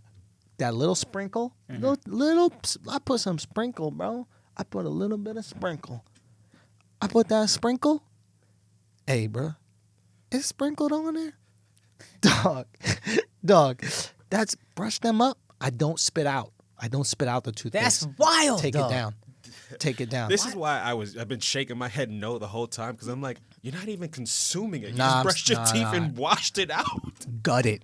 Why don't you just take the pill, son? Say what? Just take the I know, pill. like, what the fuck is wrong with you? I don't know, dog. I really don't know. You know what? It tastes fine. Can I be honest with y'all? Can I be honest with y'all? It's good, right? I'm not saying, Can I but be honest it's with y'all? great. I don't know.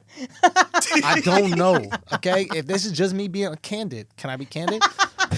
Let me be candid. Honey mustard. I put that shit on the fuck. You know what it is? Because the pill crushed a little bit. Yeah. It crushed a little bit because it was in travel. I was in travel, transit or whatever. And so I took it out and I was like, what do I do with this little crust? And I had put that Colgate on the toothbrush. Beautiful, like in the commercial. You know that little swoop? swoop? I had that swoop, son. And I had the swoop almost act like a little spoon. That little swoop, yeah. Excuse that little scoop, right? You might need a little scoop. So I put that honey mustard. I put that blue chew on there, honey mustard. Son, gutted that Colgate. You're disgusting. Gang, bro. It's not even a Bang, bang. Bang, gang, Akaash. It's not even a game. Dude, it's not even a fucking. I need blue chew. You be hogging it all. Yo, my bad, son. You right, son. I'm gonna give you some chew. My I bad. That's on me. appreciate you. That's on me. That's my bad. Appreciate You need one too? No. Shout out to the asshole who came up to me at one of my gigs, pulled out a blue chew. Was like, "Yo, bro, you down for it right now?" I was like, I was really hoping he wasn't trying to fuck me. Wait a minute. He asked That's you right. if you He came want up to to me. share a blue chew. He wanted to share a blue chew with me, It's like gay ecstasy. apparently. Just offering you But shout out to pills. him. Was I'm he not gonna put his gay? name out. Or was he I don't know. straight? I think he was mad lit. He was very drunk. And he was just trying to relate, connect with you. He didn't realize how awkward that Yeah, way. but that's fine. In the future, son, just throw an asshole up. Chuck the asshole up. Which I That's appreciate all you that need too, to by the do, way. bro. Because sharing blue chew with your boy, that's a little bit odd. Yes. I don't know what y'all gonna do when that happens. I don't know. That nigga got proposition. Just you don't even know it. So. I didn't think you My were a man good was in the DJ Bears. until right now. Yup. Like when a motherfucker comes up to you, when your DJ is so nice that a guy doesn't want to just give you regular dick. He wants to chew you out, bro. You know how nice you got to be at DJing, bro? What did we say your DJ name was? DJ Obies?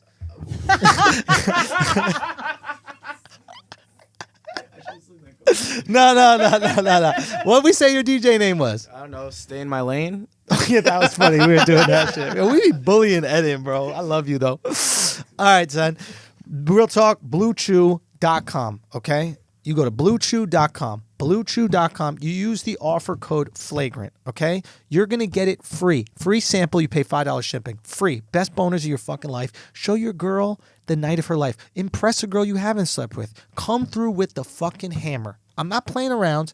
We've been killing it with this partnership.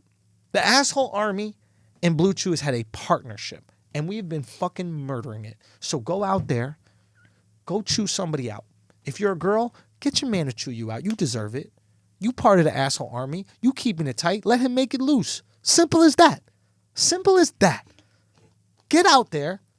Live your best life. BlueChew.com. Offer code Flagrant. Make it happen. Let's get back to the show. Yo, we got some shows coming up. Akaash, why don't you start it up? Yo, Talk to the people. First of all, this Thursday, that's 2 days from today, me and my homies, the Brownish Comics, are at New York Comedy Club on 85 East 4th Street, 8 p.m. show. Come through. It's hysterical. Also, I'm going to be on tour, the Big Desi Energy Tour, BDE in the building. We're going to Houston, September 6th, the Secret Group at 8 p.m. September 7th, we're in Austin at the Fallout Theater at 7. We're back there the next day at 8:30. September 13th, we have 2 shows at Piano Fight in San Francisco, 8 o'clock and 10:30. The 19th, I'm in L.A. at the Comedy Store Belly Room. They have apparently switched their ticket service, so no matter how much I harass them, they aren't putting their tickets online, but we're going to figure this out. The 20th, we're in Portland at Curious Comedy at 7:30 p.m. October 11th, Minneapolis, Sisyphus Brewing, 2 shows, 8 and 10:30. Come through. I'm nice. Get there, son. He's nice, yo. Don't play around. Fuck with your boy Akaash, all right? Guys, surprise pop-up show today. Shit. This is coming up today at New York Comedy Club, Schulz and Friends. Come by tomorrow. What do you want to come? You do anything tomorrow? I got a few shows. Yeah, New York Comedy Club, what time? 9:15 is the She time might of the have show. put me on that show. Where at? New York Comedy Club. Which one? Oh, Gramercy. I might be there anyway. I got like an 8:40 spot there. No, I'll that's come the show before. through. Okay. I'll Yeah, come yeah. through. So you're okay. So yeah, that's gonna happen. That's surprise show. Usually I don't talk about the shows I'm doing in the city unless it's like a big headline show. But there might be some tickets left for this one. If you hear this in the morning and you're in New York City and you want to pull up, holla at your boys. It's gonna be a fun lineup, very fun lineup. Then we got Washington D.C. this Thursday through Sunday. We added another show Thursday night. It's been crazy, man. 6 shows sold out. We added a 7th show Thursday night. That looks like that's going to sell out soon. So get there real quick. Get those tickets. DC Improv. Then Chicago, early show sold out. We're doing a late show as well. Thalia Hall Theater, beautiful theater. We got a few tickets left for that. Go get that one. Sell that real quick. Moscow. And then we got Australia, man. The Australia shows, Sydney. The Sydney shows sold out, so we started releasing more tickets. Turns out the venue has more tickets, more seats available, so they added some seats to it. Thank y'all so much, man. They didn't even expect you guys to sell it out, so we added those seats. Those tickets are available right now on the theandrewschulz.com website. Links for that. And then we're going to be in Adelaide, Perth, Brisbane, Sydney, Melbourne. Go check that out, man. Get those shows. And then there are more shows at theandrewschulz.com. Very excited about some new cities that we added to the show list. Go check that out. We will see you soon. Peace. Let's get back to the show. Okay. Eden, shut the fuck up, dog. What's so funny? All right. I just tap it like that. Yo, real talk. This is an interesting thing that happened to me this week. I've had a very interesting week. But when I was in Japan, I'm at this clothing store. And this dude in the clothing store, we're talking. I got some shit, and he was like, yo, I know some parties out here. He didn't say it like that. I don't know how he fucking said it, but he basically alluded to having some parties out here. He's like, let me find you on Instagram, and I'll do it. I go to type my name in Instagram, and nothing pops up. That's weird. I'm like, Every time that's happened, my name has popped up. it's weird, right? Yeah. I'm like, oh, maybe it's a Japan thing, dog. Maybe it's just Japan. I scroll down further after typing my whole name in it. And then when I type my name with a space, Andrew space Schulz, I don't pop up at all. I'm like, what the fuck? All these other people named Andrew Schulz spelled wrong, Andrew Schulz spelled with an E at the end, all these different types of Andrew Schulz, but my name don't pop up. I'm verified. I got 300,000 followers or whatever. I'm like, this is weird. I type my actual name, my whatever, Instagram name, my @name. That shit pops up, right? But it pops up below the scroll. Yeah. Right? So if you go on Instagram, you A window of names pops up, and you got to scroll down on the window to find you. Yes. Yeah. Right below it. I'm like, that's convenient. Yeah. That's convenient that my name doesn't pop up when you first put it, but you would have to scroll down to find it. Because who would ever scroll down? I was like, that's something weird. Then I got people starting to tell me that they can't find me on Instagram. I got people starting to tell me they can't add comments to my stories. And I'm like, what the fuck is going on? I ask about it, and apparently I got shadow banned. Shadow ban is Instagram's way of saying, hey, behave. You did something that apparently users didn't like, so we're going to punish you. You've been a bad boy. Right? People like when you toe the company line. Now, I'm not going to say that this is related. All I'm saying is I find it convenient that the week that like, you know, the most famous rapper is DMing me, the week that Kevin Hart repeats the Eddie Murphy take I had about the pay-per-view Verbatim. and he didn't say it as if it was his. He was like, someone was saying. Oh, he said that? Yeah, he's like, okay, someone thank was God. saying. Someone was saying. I If love Eddie Murphy, Kev. I would hate if no, he no, just- no. okay. He said someone. He didn't know who I was, but that's fine. But like, I find it coincidental that the second I start reaching the top of the biz, I get a little spanking. Because motherfuckers are on Instagram every single day shouting hate speech, lighting fucking crosses on fire, doing racist shit, alt-right shit, anti-Semitic shit. Like, people just screaming that through the rooftops. Wyland. Wilding, right? Fighting women, You know what I mean? Like, there's crazy shit on Instagram every single day. Not Shadow Man, but all of a sudden I'm Shadow Man. And I think it is a combination of an opinion that they might not like and influence. They'll let uninfluential people say whatever. Yeah. You start to show some influence, and they're like, ooh, we gotta quiet that shit. Yo, be careful. Chill the fuck out. I go, okay, that's fine. Hopefully the shadow ban gets lifted. If y'all know anything how to do it, someone said it might take a couple weeks. I don't know. If you guys know anything about it, please let me know. It'd be nice to get rid of it.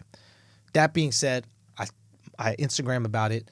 You guys had my back. Everybody was reposting stories, this kind of shit. I might be the only person that during the shadow ban increased followers. All of a sudden, I start to realize this is not the first time this is going to happen. I've been waiting for this.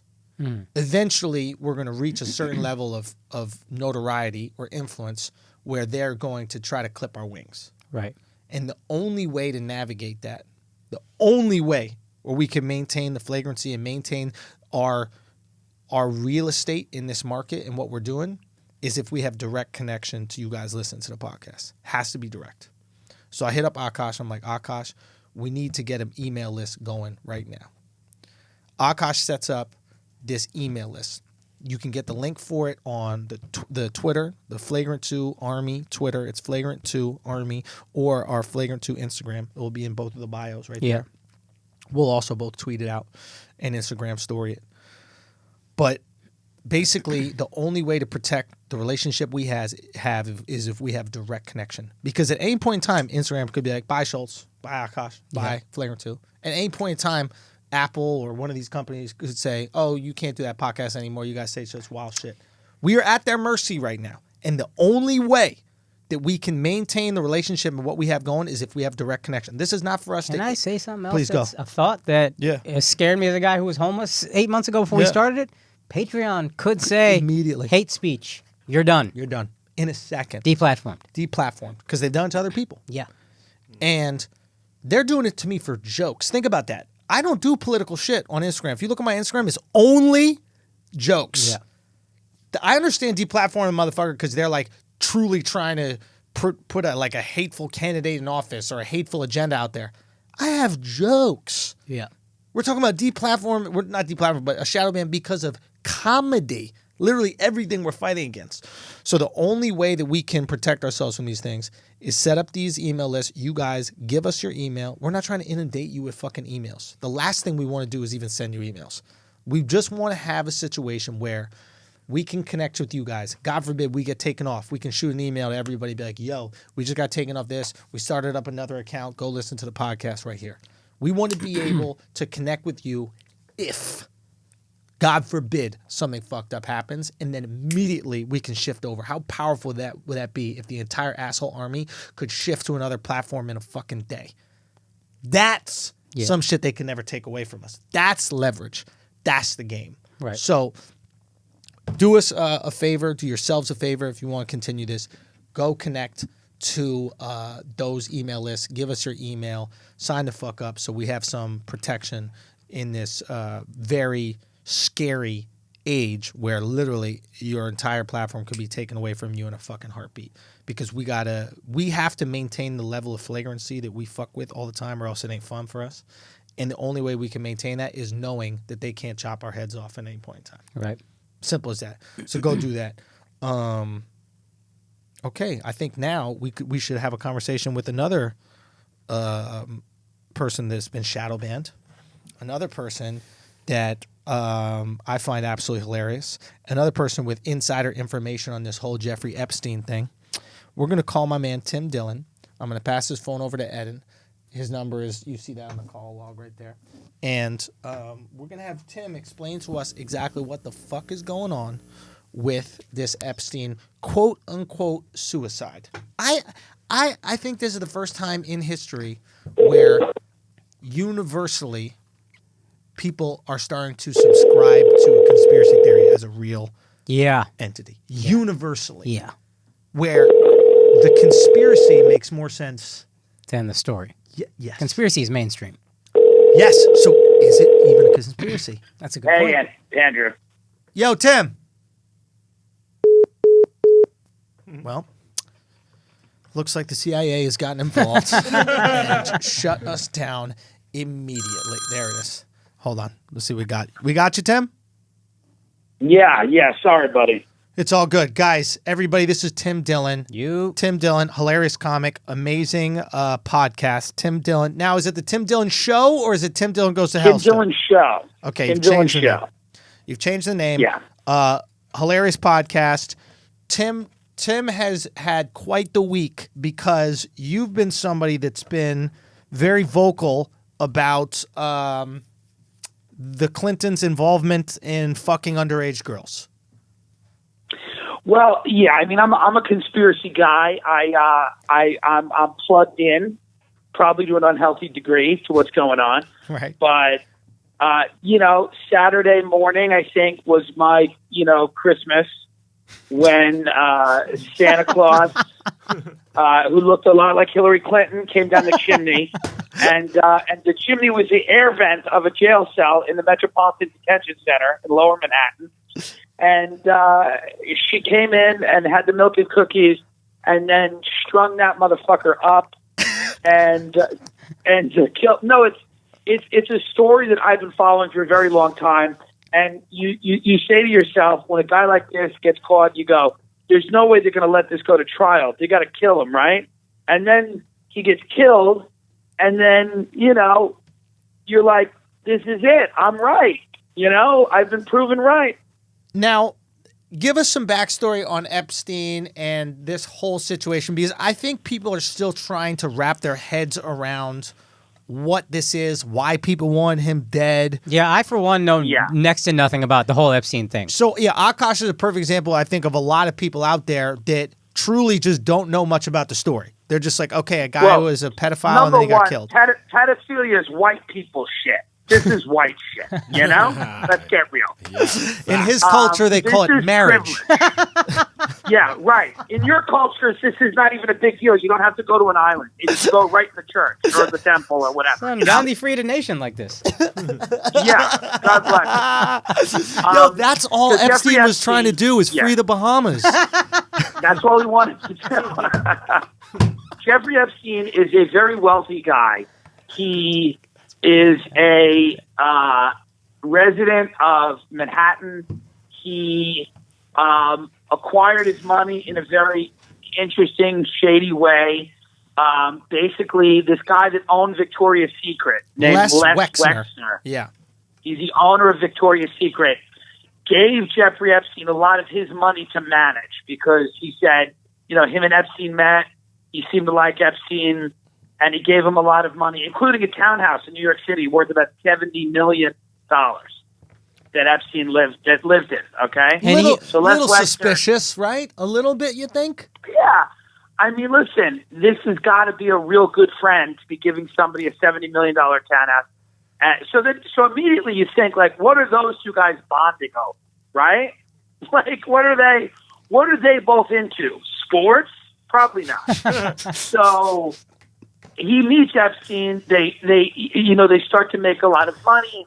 Epstein also has this island in the Virgin Islands called Little St. James, which is it's a private island where he has a mansion, a pool, a temple on the island, or a building that looks like a temple.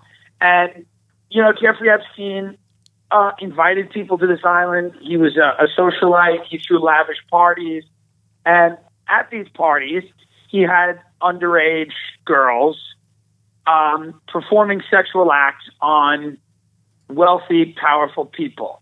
And I don't mean like wealthy people like they own a BMW. I mean like billionaires, ex-presidents, prime ministers. These were all in Jeffrey Epstein's orbit. And Jeffrey Epstein met all of those people because he had a friend named Ghislaine Maxwell. Ghislaine Maxwell is a UK socialite whose father was a media mogul. He owned newspapers like Rupert Murdoch. He was the Rupert Murdoch of the UK before Rupert Murdoch. Correct. So he owns, and he was also an asset of Israeli intelligence. Widely believed.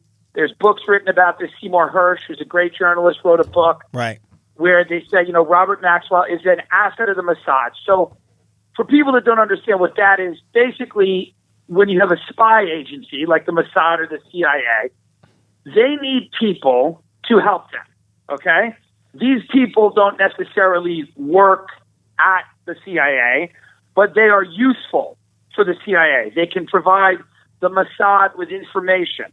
They can put information in their newspapers that the Mossad might think is beneficial for Israel or whatever. So they usually like to have powerful people as their assets, as people that they can use as a way to disseminate information or collect information, because that's what these agencies basically do. Okay. Now, so Tim, his daughter, how would an agency get powerful people like that to do their bidding? Well, great question. And how they do that in many cases is they compromise or blackmail those people. Oh. So that's what agents do. A spy, the job of a spy is to get information. And the job of a spy that's in the field, let's say, you're a field agent, you're out there, you're trying to recruit people to give you information, you have to have leverage over them. Otherwise, why would they give you information? Right. So one of the ways that they've been doing that is sexual blackmail, setting you up in what's often called like a honeypot, right? Where you That's go, what the Russians use. Yes, maybe you're cheating on your wife. Maybe you're cheating on your wife with a prostitute who's a male or transgender or underage. Whatever the case is, they allow these things to happen. They organize these things, and then they get, recording equipment, video equipment, and, Jeffrey Epstein, in his house in Manhattan, they found two-way mirrors, recording equipment, video equipment. Probably all coincidence, right? Probably all coincidence that he was gifted a $70 million townhouse that just happened to have CIA level recording equipment. Probably coincidence, but okay. Right. So basically, if you are having sex with somebody who's underage and there's proof of that, you are now owned. You're owned. So the reality is, you give whatever information that is required of you. You do the bidding of whoever has that information. Whoever has that tape. Now, Tim owns you. Now, Tim, being owned isn't all bad, because sometimes being owned allows you to rise to power because you have the backing of these very powerful owners, right? Because they know you'll do what they want. And these exactly like Akaash said, why would you let somebody get power and influence if you didn't control them? Right. And this has been going on forever. And by the way, this wasn't even the CIA and the Mossad and MI6, all these intelligence agencies. They actually didn't pioneer this technique. It was pioneered by the mafia. Right. So organized crime has been doing this stuff for a lot longer, probably than the CIA. So the reality is, a lot of the stuff that intelligence agencies do is borrowed from the mob. Right. Because it's an effective form of blackmail, and who wants to be exposed, and especially when the cost of not being exposed, is quite low. Hey, do you want to be president one day? Yeah. Yeah. Well, we'll help you do that. And here's the other thing. So the people listening might be like, well, why does the CIA care? Why does the CIA go into all these trouble to get information? This, that, and the other thing. Here's one of the reasons. The CIA is not only an organization that is, spying on other countries to make sure that they're not trying to do us harm, okay? The CIA, for a very long time, has been in bed with big money, major corporations. They want certain political realities, okay? Right. And if you're a billionaire, you are not going to trust that the Congress or the Senate is going to necessarily do the right thing by you. And if they do the wrong thing by you, they're going to lose you billions of dollars, which is no good. So what you do is you try to basically fix the game as much as you can. You try to buy all the politicians you can by donating to their campaign. And when that fails, organizations like the CIA help you control those people to the degree that they can. It's been going on for a very long time. and that is why you have the Central Intelligence Agency or the Mossad or MI6 or French intelligence, whoever these people are. They are doing the bidding of very wealthy, powerful people, and that is why they're basically allowing some of this really heinous behavior to go on, like the abuse of underage women and men. So my understanding, and maybe this is a conspiracy theory, but do you guys remember when those pictures of Mike Pence when he was younger in a gay bar popped up? No. I've heard something about that. I didn't see them, but... And people were like, oh, it was Photoshopped, or whatever. Now, regardless if it's Photoshopped or not, there's a perfect example when you're sitting there, you're like, how the fuck does a guy like Mike Pence end up becoming vice president of the United States of America? Yeah. Well, I'll tell you. Right. Oh, did you show the picture? Yeah. So it's like, I'll tell you how he gets that. It's... You have this wild card, Trump, that's running for president. So you need somebody close that can kind of have some doorway to Trump in some way. Well, so you I don't believe Mike Pence ever had no fucking six-pack like that. Fam. I can see it. You think Mike Pence had a body like that? Yeah. Bro, he bikes, bro. He's on the bike. Look at that. Yeah. I mean, you look at if you look at Bill Clinton, who was the governor of Arkansas and then became the president, you're like, Arkansas is a state with what, 4 million people? Like, who gives, So there's a perfect example, right, Tim? I was talking to my buddy, right? When you talk to people who do not believe in conspiracies at all, the first thing they'll say about this Epstein thing is they'll be like, why would a billionaire or why would a super successful person, a billionaire, et cetera, go to this island and not assume that they were going to be honeypotted or trapped, right? And I think that, and basically what I thought of is Epstein and them are not trapping the elite. They're trapping the governor. They are. The elite, listen, the elite traps, the elite know it's never going to come out. Here's the thing. The elite know that they're potentially being trapped, but it's mutually assured destruction, meaning that everybody, including Epstein, is trapped. Everybody has information that can get released. So what happens? Nobody gets released. Right. But what I'm saying with a guy like, for example, Clinton and that kind of shit. Clinton is going there before he's the president, right? No, he's going there as an ex-president. No. Listen, all of these guys are being black. They could have information on Trump. Like, it is very possible there's some information that somebody has on Trump. Like, listen, all of these guys, but here's the deal. The information never comes out as long as everybody plays along. Why? Because they run the world. Jeffrey Epstein's dead. So it doesn't matter. It's like there is no justice. There is no day in court. There is no comeuppance. None of it. Like, so yeah, these people know. And by the way, some of them don't know that they're being, but they're not, they probably aren't shocked to know that there's recordings and videos of the things they've done.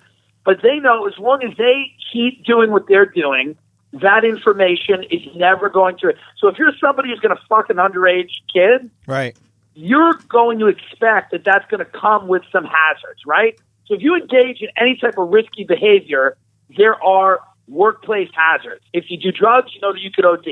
If you drive fast, you could crash. If you fuck kids on an island, you know somebody might find out you're doing it and hold it over your head. But you want to fuck the kids. You want to do the drugs. You want to drive the Ferrari.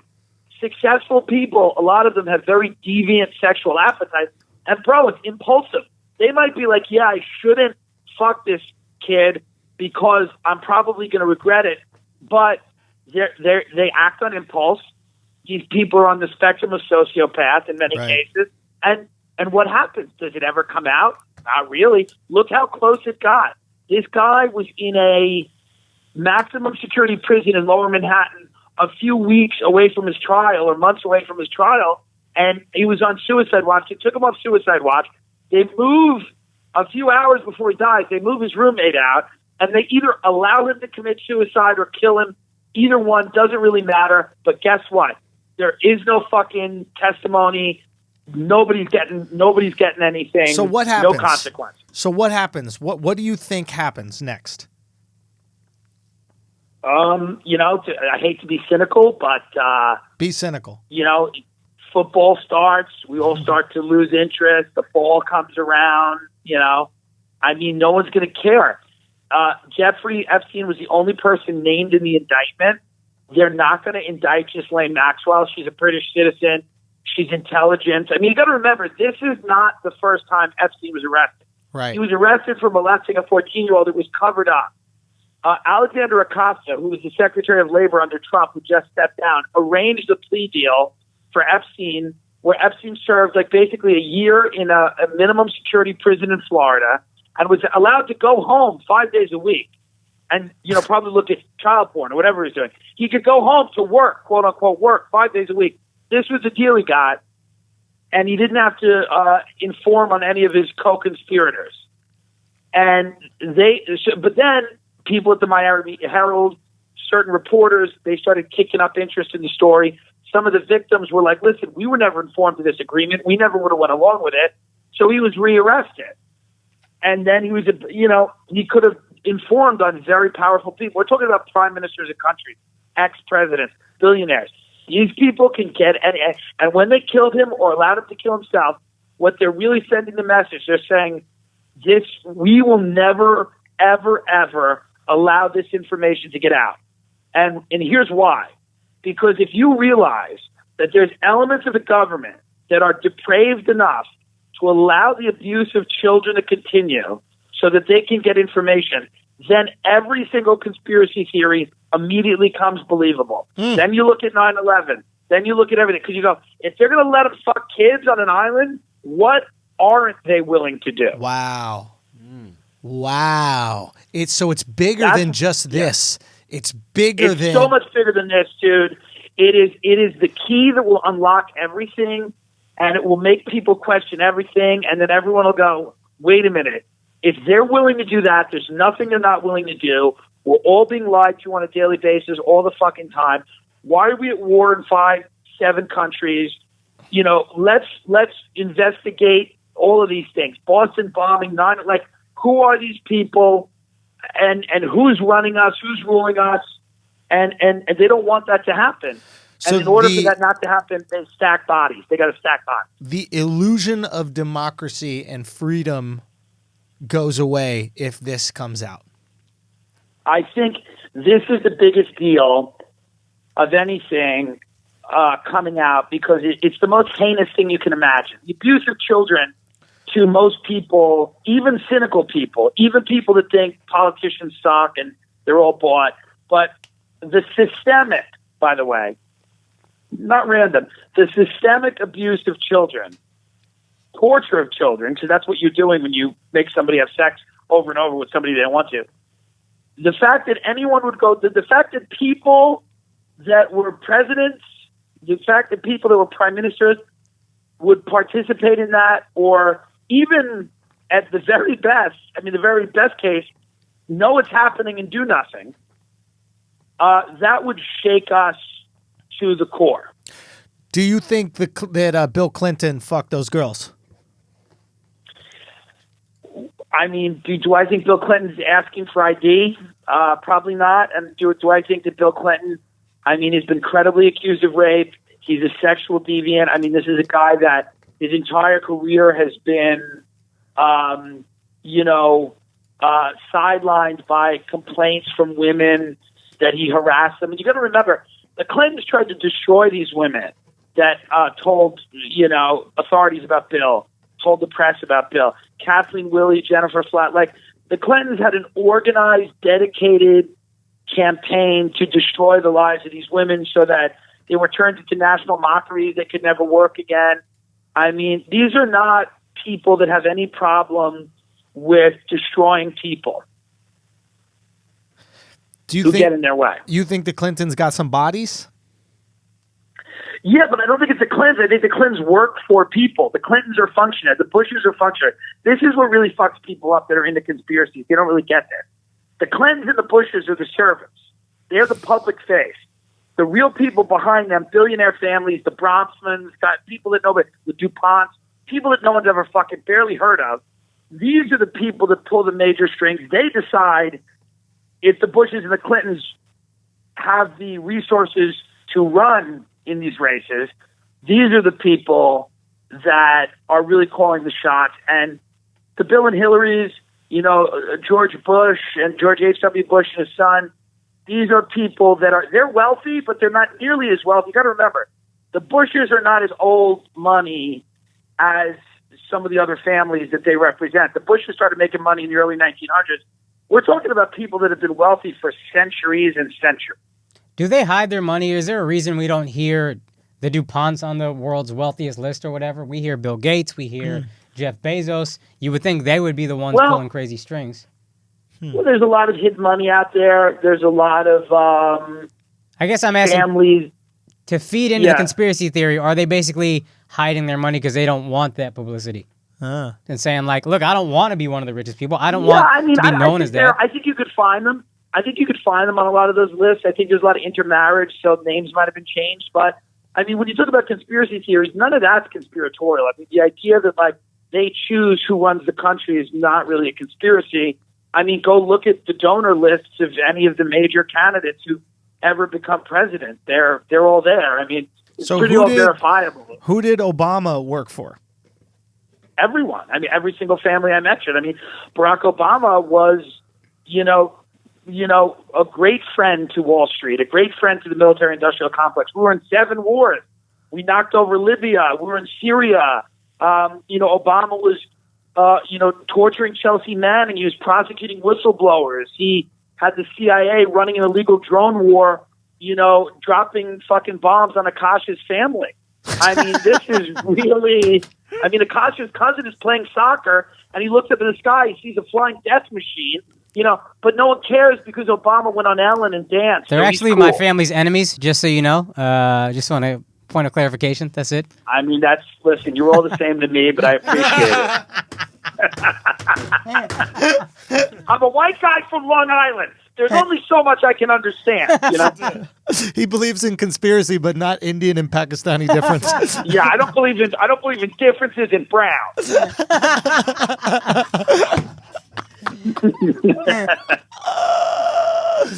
Bro, it's just so crazy. So you think nothing ends up happening, we all forget about it, and the world goes back to being run as it is? Dude, I got to be honest. I'm already tired of talking about it. Really? Well, here's the thing.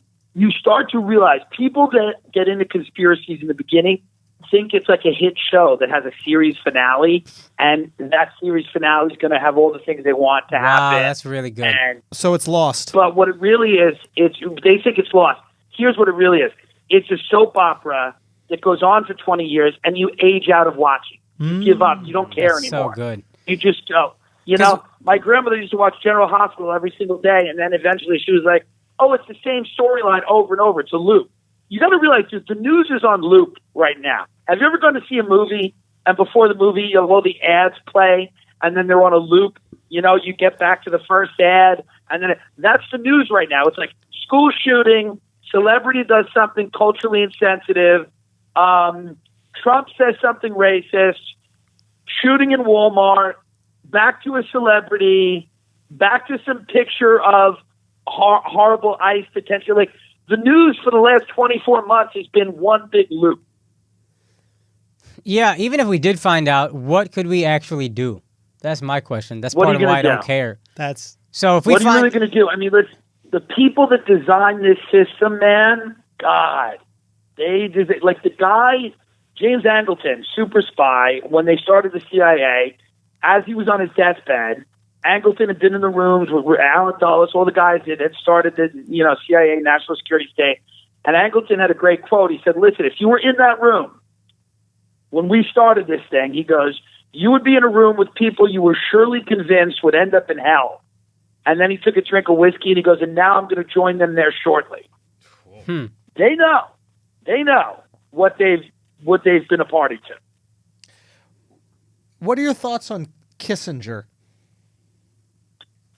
Henry Kissinger's a war criminal. He's somebody who's, Kissinger, Vietnam, Cambodia. Kissinger is a very well-connected, master of the universe type of guy who, has really no problem with genocide. Is he the architect of the modern world? I think Alan Dulles is the architect of the modern world. If I had to put it on one guy, I'd say Alan Dulles. Really? Alan Dulles. Yeah, Alan Dulles was a guy who made the CIA, and I usually don't subscribe to what they call the great man theory of history, meaning we put it all on one guy. Right. But I would say that Alan Dulles was an incredibly effective operator. He was the first head of the Central Intelligence Agency. He determined what that agency was going to be. He determined the power and the scope of it. And Eisenhower warned about the military-industrial complex. Eisenhower warned about the CIA. You know, we just had World War II. We had just fought Nazis. Eisenhower was like, we shouldn't be doing this. Kennedy warned about it in that big secret society speech. Kennedy ended up dead. And Alan Dulles, to me, is a guy that really designed that agency to be a secret government, not only just a spy agency, but an effective double government operating against the interests and the will of the American people. And it's been doing that for a very long time. Against the will because it feeds the billionaires, basically, or it helps the billionaires? Yeah, I mean, I don't think anybody has an interest in a lot of what they do. I mean, this is to help a very small segment of the population that own defense contractors, Right. arms dealers. The average people person that are, doesn't want to be at war in Afghanistan or doesn't benefit no, from that in any way. The average person gets on a plane that ends up being flown into a building. You know, the average person is a victim of these crimes to an extent. Right. Right. I mean, the average terrorism person that we got to deal can't with. afford health care, can't put their kids through school because we've, waged all these wars on a credit card, and we've saddled the average person with an insane amount of debt. But very wealthy, well-connected people are doing great. How do we stop it, bro? How do we fight the system, Tim? So this is when it gets a little bleak. We're both shadow This banned. is when it gets What are bleak. we gonna do if we can't populate on the explore page? By the way, you think you're shadow banned? Wait till this podcast comes out. You'll be, here's the reality. The only thing that would stop this, I truly believe, is some type of massive event that wakes people up, and then the good people in these agencies, like the good people, the CIA, the FBI, because there are good people in those agencies, will have to wrest control from the dark forces, from the bad people. Right. And I mean, that's a question of human nature. Like, what would inspire that? Man, you're talking, that's philosophical, and that's a hard question to answer. But it would have to be some massive shift in consciousness.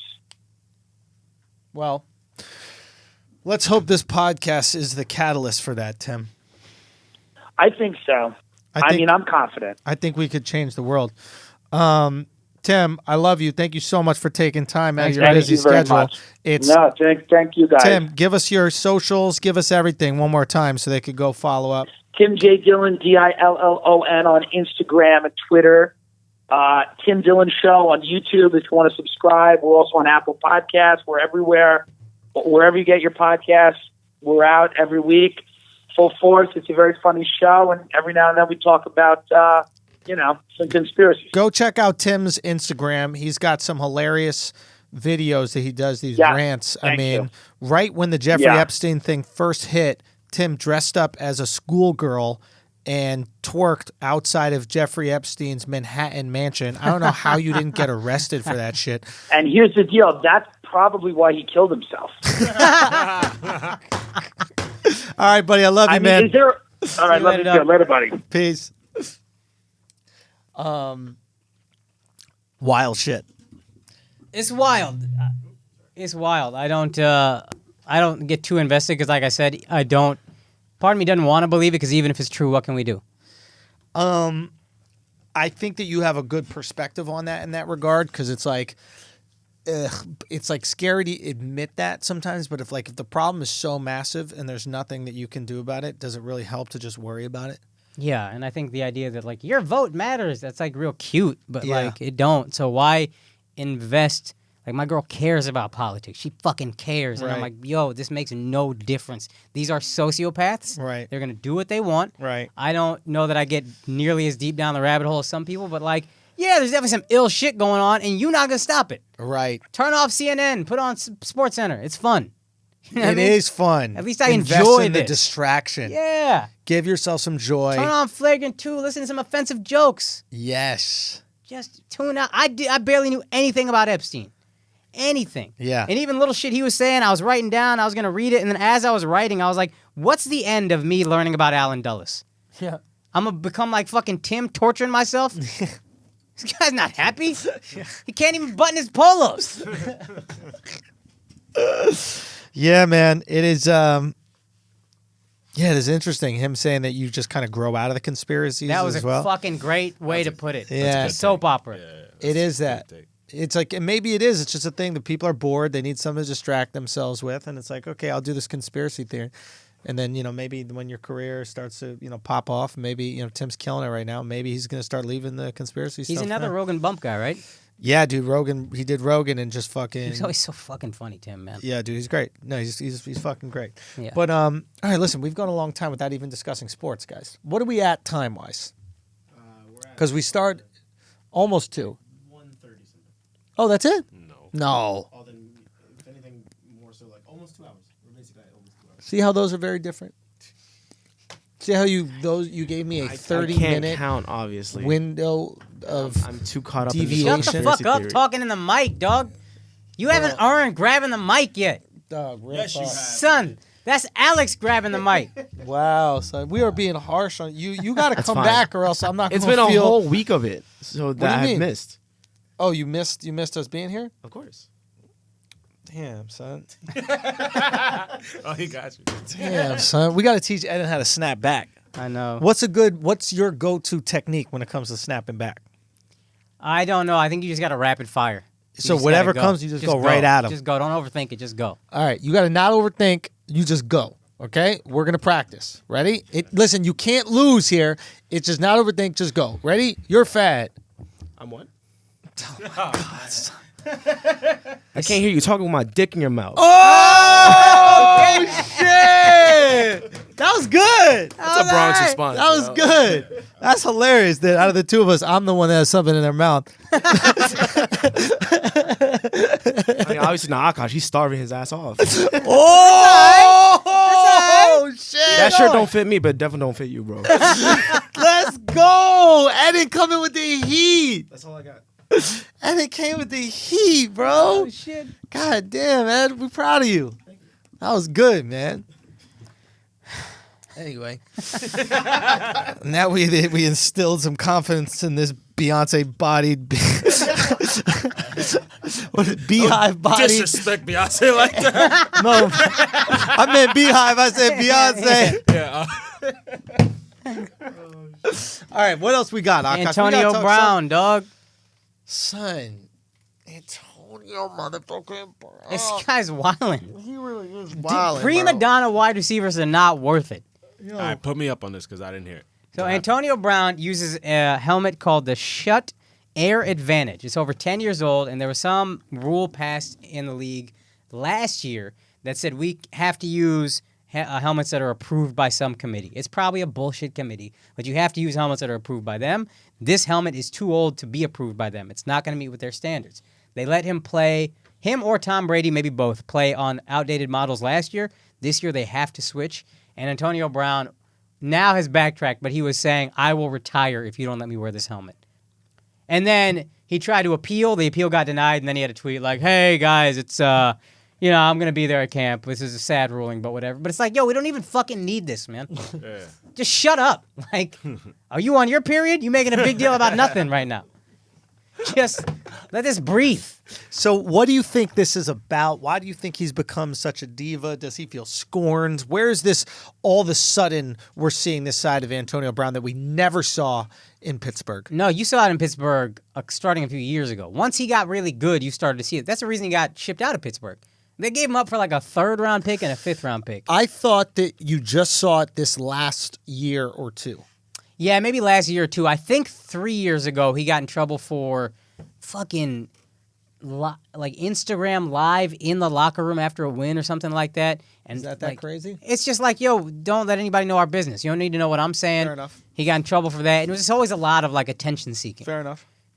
I don't know why though. Guy got great teeth. Let those speak for you. You know He what does I mean? have exceptional They're teeth. fucking incredible. And he is an exceptional athlete, without a doubt. You could He was say like a 5th or 6th round draft pick. So he was not. So he's I think once he got a taste of the attention, he wanted it. And then I don't know if he's a chip on his shoulder guy, but like he's not supposed to be this good. You know what I mean? He wasn't highly touted. He's not tall. He's not a complete physical freak, but like he's an NFL player, so he is, but not relative to the rest of them. right. Randy Moss, I get. So not knowing too much about the story, like he comes across as just like a dumber version of Cap. He's like, oh, the NFL's trying to make me do something. I'm gonna take the stand, and he was hoping like people got behind him, and he probably just got roasted. Like, why the fuck are you taking this big ass stand for this stupid ass helmet? And he just backtracked super quickly. I don't know if he thought people would be on his side. Maybe he did, but I mean, players can get really attached to their helmet for whatever. I mean, you're doing something at the highest level. Like, if you're doing a special and they give you a mic without a cord, you might be like, yo. No, I want the cord. Yeah. Exactly. But he definitely changed his helmet when he changed teams. Same model, though. Oh. Yeah, he's not talking about he wants to wear the Steelers helmet. No, I know that. But I'm saying I thought it's like his lucky helmet. They just repainted it or something. No, bro, they got different helmets, dog. They don't trade you and the helmet. Son, why is he so attached? Hey, you're going to the Raiders. Take your shoulder pads. I thought I'd never say this. Eden, can you take the microphone from Alex and then just say anything into it? That'd be great. His lucky helmet? Yeah, he's got one helmet for the whole. This is not Rudy. Son, Why the it's fuck is football. he so attached to it? He's so stupid. That's such a stupid thing to be But attached it's to. like, I don't know, it fits a certain way, it breathes, your head breathes a certain way. Who knows? At a certain point. But like I was saying to Andrew, if they try to hand you a cordless mic at a show, you're like, whoa, what the fuck is this? I don't like this thing. I don't do cordless. It feels different. It's not what I'm used to. I don't do cordless, bro. All right. What happened in Toronto? What happened in Montreal when you went in front of 15,000 people? A bomb. It was the cord. Should have had a cord on that shit. Did we Is that even the show talk where you about got the that? standing O? No. The stand was at this gala shit. Oh, but- you left this part out. Oh, no. Son, this shit was funny, bro. I did these guys named Preach and Abba, guys who were funny guys from Montreal. They did this massive show at JFL. 15,000 people outside. Right.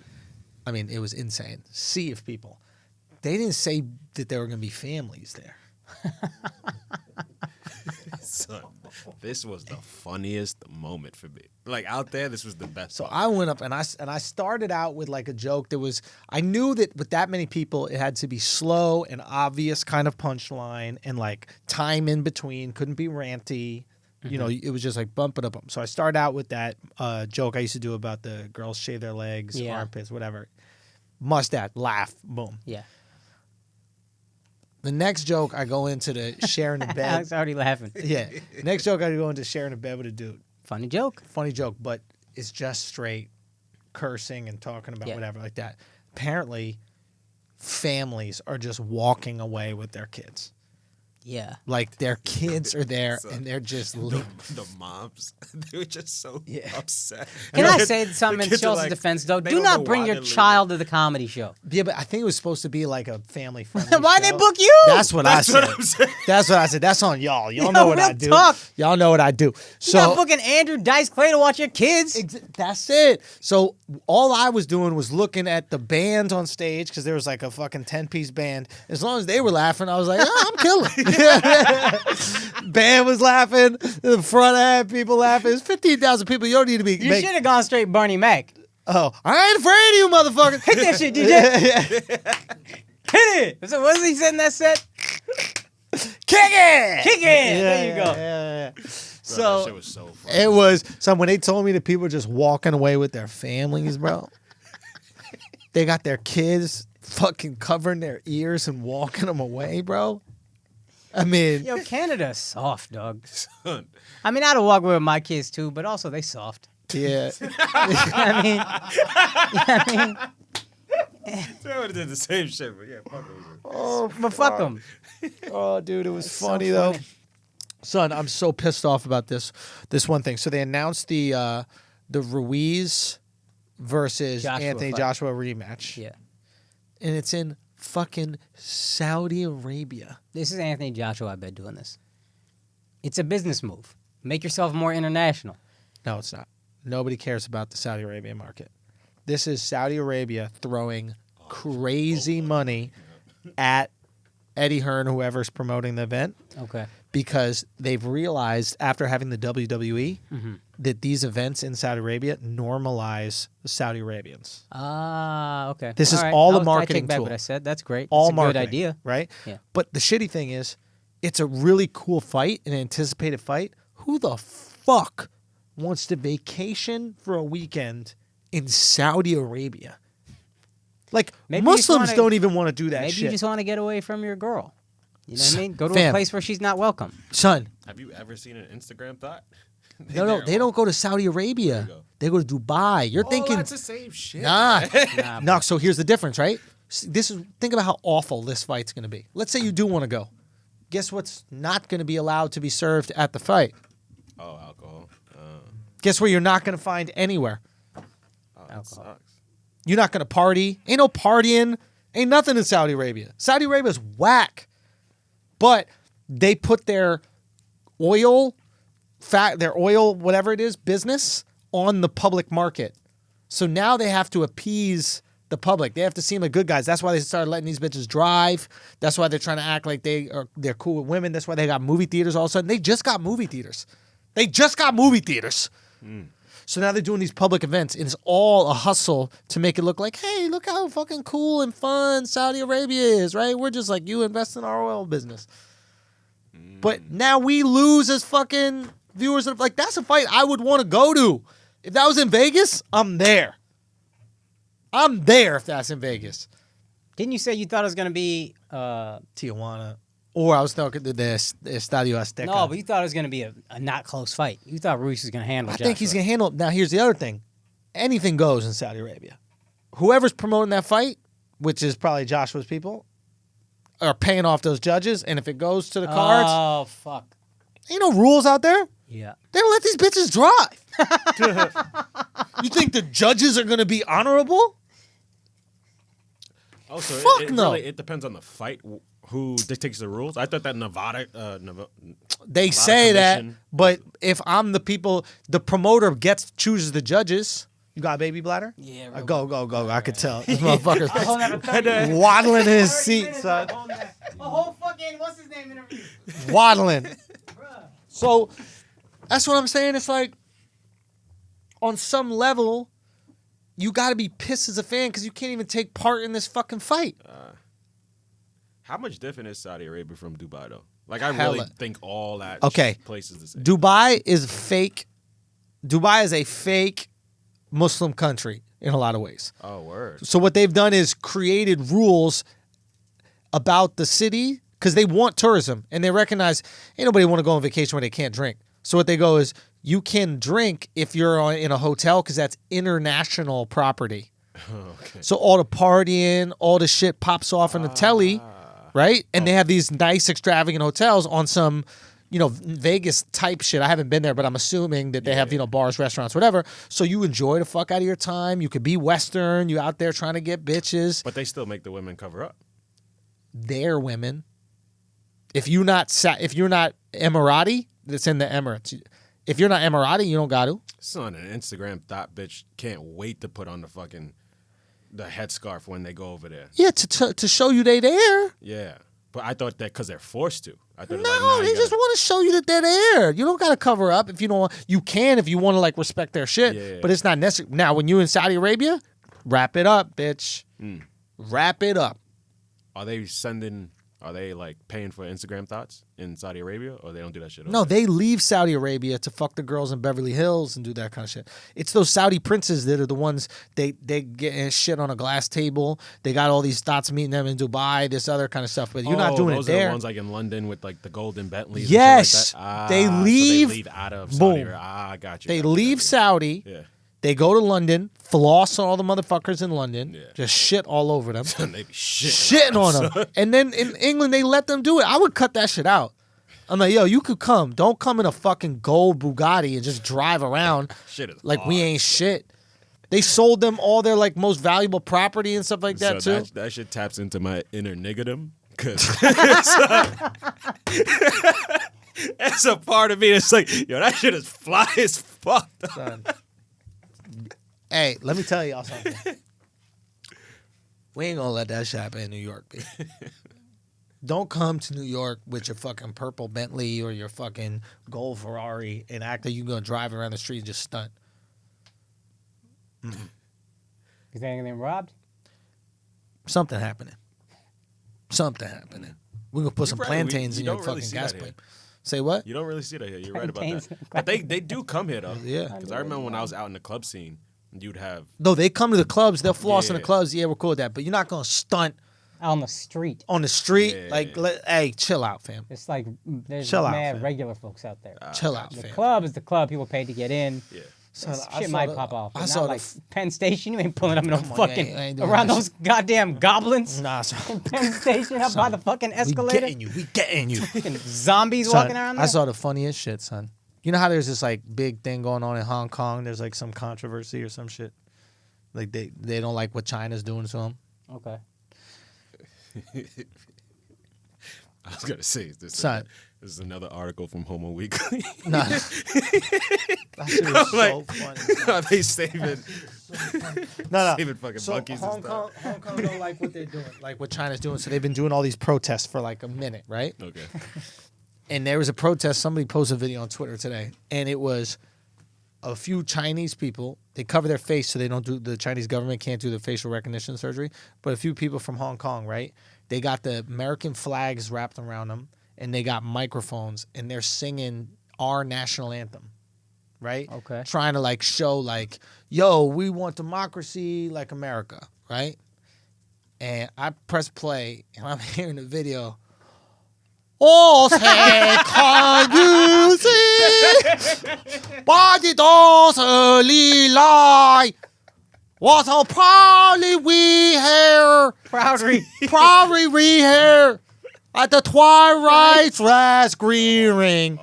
Son, I am crying, laughing at them fighting for their life, son. Motherfuckers sound like Scooby-Doo. I was crying. This is it, son. Is there a way to play it? No, don't do it from here. Do it from Twitter, B. Will we get marked if we do it from Twitter? You might. You never know. Let's not even take the jail. Yeah, but it's worth it, bro. Okay. Go to Twitter. Can you play the audio? Find the shit on Twitter, son. Audio, but not the video on the screen. What if we talk over it? And then we talk over it a little bit. Yeah. But find the fucking audio, Akaash. You want me to look it up?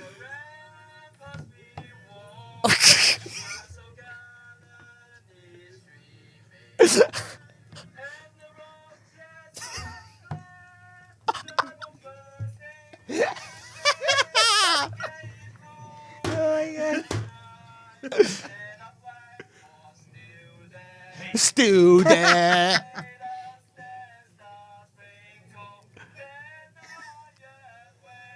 Okay, he hit the hey. He been practicing. He been watching Whitney. Let's hear it.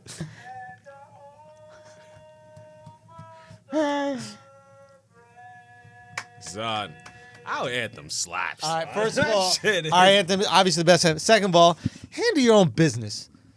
I mean, I'm tired when we got wars and shit, motherfuckers be like, oh no, we're busy making toys, whatever the fuck they do, sewing North Faces together and shit. And then when you need a little fucking help, you start singing a national anthem, throwing a flag around your shoulders, freshly stitched flag.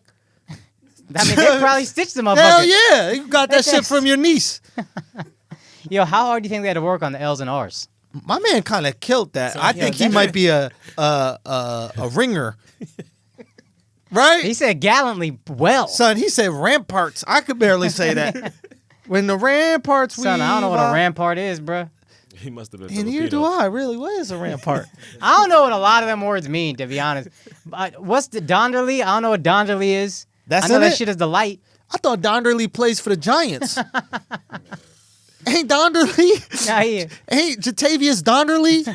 Don't he play for the Giants? What are you looking up, Ed? Stop looking shit up. Nobody more distracted than you. looking shit up, looking for Groupons for Burger King. This motherfucker out. I paid full price for my It took you that long to pull up the fucking national anthem lyrics? Hold on. Why Leanne rhymes though? Nah, we not listening to Leanne Rhymes' You can't version even of get that. the Kill By that. the dawn's early light. You thought it was the shit, Donderly? Son, I don't Man, know. get out of here, bro. Bombs burst in the air, gave proof through the night that our flag was still there. Oh, say does that star-spangled banner yet wave, or the land of the free and the home of the brave. Son, that shit goes, bro. Yeah, come on, we got our shit slaps. Yo, man. yo, Al. You the best singer.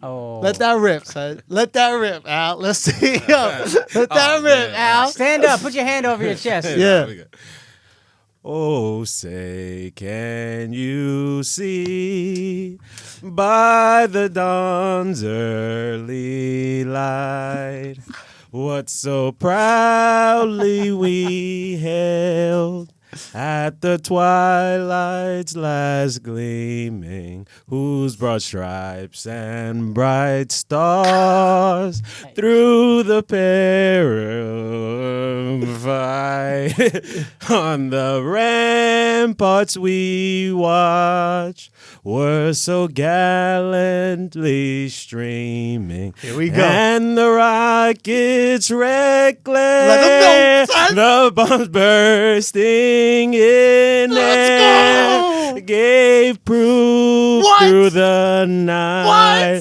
that our flag was still there. Sing that shit. Oh, say does that star-spangled banner yet Take wave? a deep breath, son. Take a deep breath. For the land of the free. Get up there. Get up there. And the home of the brave. Let's fucking go. Let's go. We gotta close it out. Just Son, that's it. That's it. Y'all want to fuck with us? Holler at us on Flagrant 2 Patreon. This week we gonna watch Eddie Murphy's latest.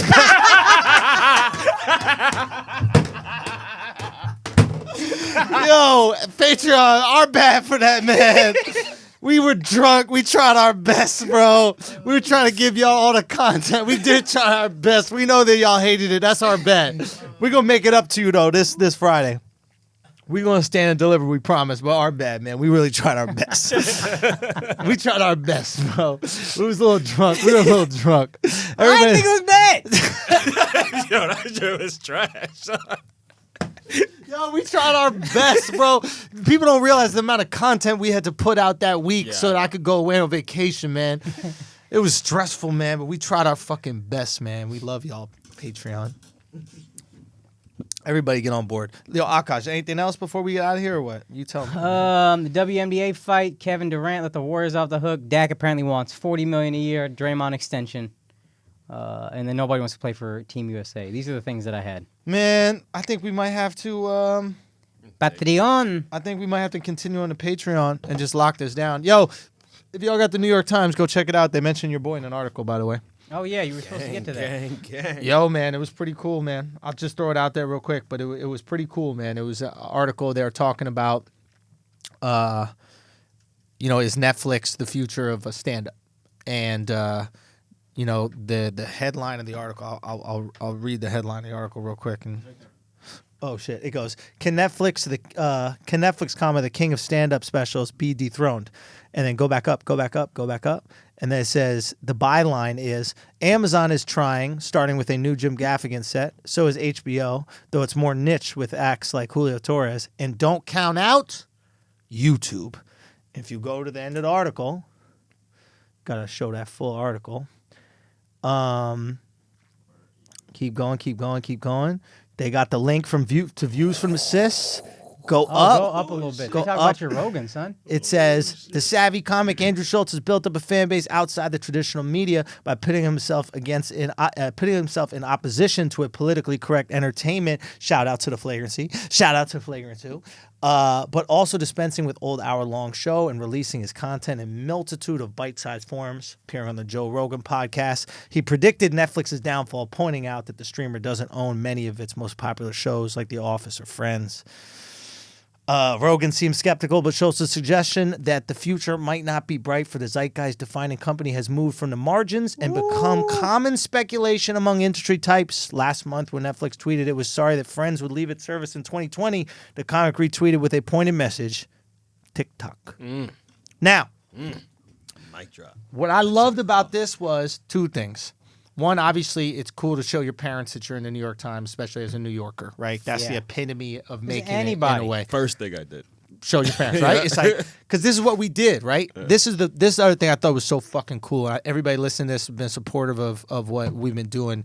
You should feel good about this. The way in which we're mentioned in the article, right? The article talks about what Amazon is doing with Jim Gaffigan, what HBO is doing with Julio Torres, and what Andrew Schulz is doing with bite-sized content. So we're not spoken about as just comics. We're spoken about as the HBO and the Amazon. That's the subtle shit that to me I was so proud of. It's like, look, what is HBO doing? They're doing this type of special. What is Amazon doing? They're trying it with Jim Gaffigan. What is Andrew Schulz doing? He's using social media, YouTube, this, that, the other to get the content out. And I just thought that was so fucking cool. And I think it's really subtle, and I doubt most people got it, but I think it's something, Alex, you and I should be so proud of. Everybody, I was fucking son, hype, son. it's just like, and they didn't contact me to write the article. They just put it out there. I found out about it. My agent hit me. Wow. So it was one of those things, and I think people try to like pit me against Netflix because I predicted this like down thing with them. And like, here's the thing: I don't have any stake in any of it. Like, I put my content on Instagram, I put my content on Twitter, I put my content on YouTube. I'll put my content on Netflix. There's no enemies in business. You put it out because they weren't fucking with you, but that ended up being good for you, so why would you begrudge them? Yeah, like to be petty, like who does that? Like that's what children do. You know what I mean? There's nothing about that, you know? So for me, it's just where are the eyeballs, who's watching, and I want to put my content out because I believe if they see the content, they're going to come fuck with us. But it is so fucking cool that You weren't opposed to you're opposed to PC culture and ruining Exactly. comedy, and that's what you're in opposition with. that's a great way of saying it. Exactly. That's what we've been doing the whole time. We love real comedy, and we're going to put out real comedy. And I think that we've affected the game enough where comics are feeling more safe putting out real comedy. Yeah. I truly believe that was our effect on the ecosystem. And so now we're in this fucking position, which I think is so sick, where like we get mentioned in an article like that. Like we get mentioned in what are the new things happening in comedy? What is HBO doing? What is Amazon doing? What are we doing? Yeah. Like how fucking sick is that? Yeah. It's fucking crazy. So. Like it's just so fucking cool, man. Like That's also cool, even if you it's don't. two of us, three of us, right? Like, I mean, shout out to Mark. Mark is involved now, you know. So it's like we're being put up against these companies. So. And it's like, and I was telling you guys this earlier, but like, I spoke to YouTube and I was even like, yo, Netflix, Amazon, HBO spent millions of dollars. Akaash corrected me. He goes, Netflix spent hundreds of millions of dollars to be mentioned in that conversation. To be mentioned and known as legitimate places for stand-up specials. And I spoke to my people at YouTube and I was like, I just want to let y'all know, you've spent whatever it costs to host my videos to be mentioned alongside these companies. That's the greatest bargain in history. That's the greatest. I legitimize your platform for stand-up. We're doing great fucking work. If there isn't, I don't know another David versus Goliath story out there, but we're talking about a few of us going up against the biggest, we're talking $1 billion companies. We're just going up against billion-dollar companies, and then we're starting to be mentioned in the same breath. And not only that, these companies, when Netflix has a special come out, where do they put their videos out to promote the special? YouTube? On YouTube. Mm-hmm. You know what I mean? It's just crazy. Anyway, so I think it's something that everyone listening, you guys should be proud of, because remember, our win is your win, because without you guys sharing these videos and watching these videos, they don't even fucking exist out there. So this is just crazy. You know what I mean? Like, I mean, look, there's a video. Like, Alex is hyped right now, but like your thumbnail right? Like is on the New York Times. You know what I mean? Like this is crazy. Like, anyway, we're very proud. Y'all should be fucking proud, because we're doing things that I don't think anybody in this business could conceive happening.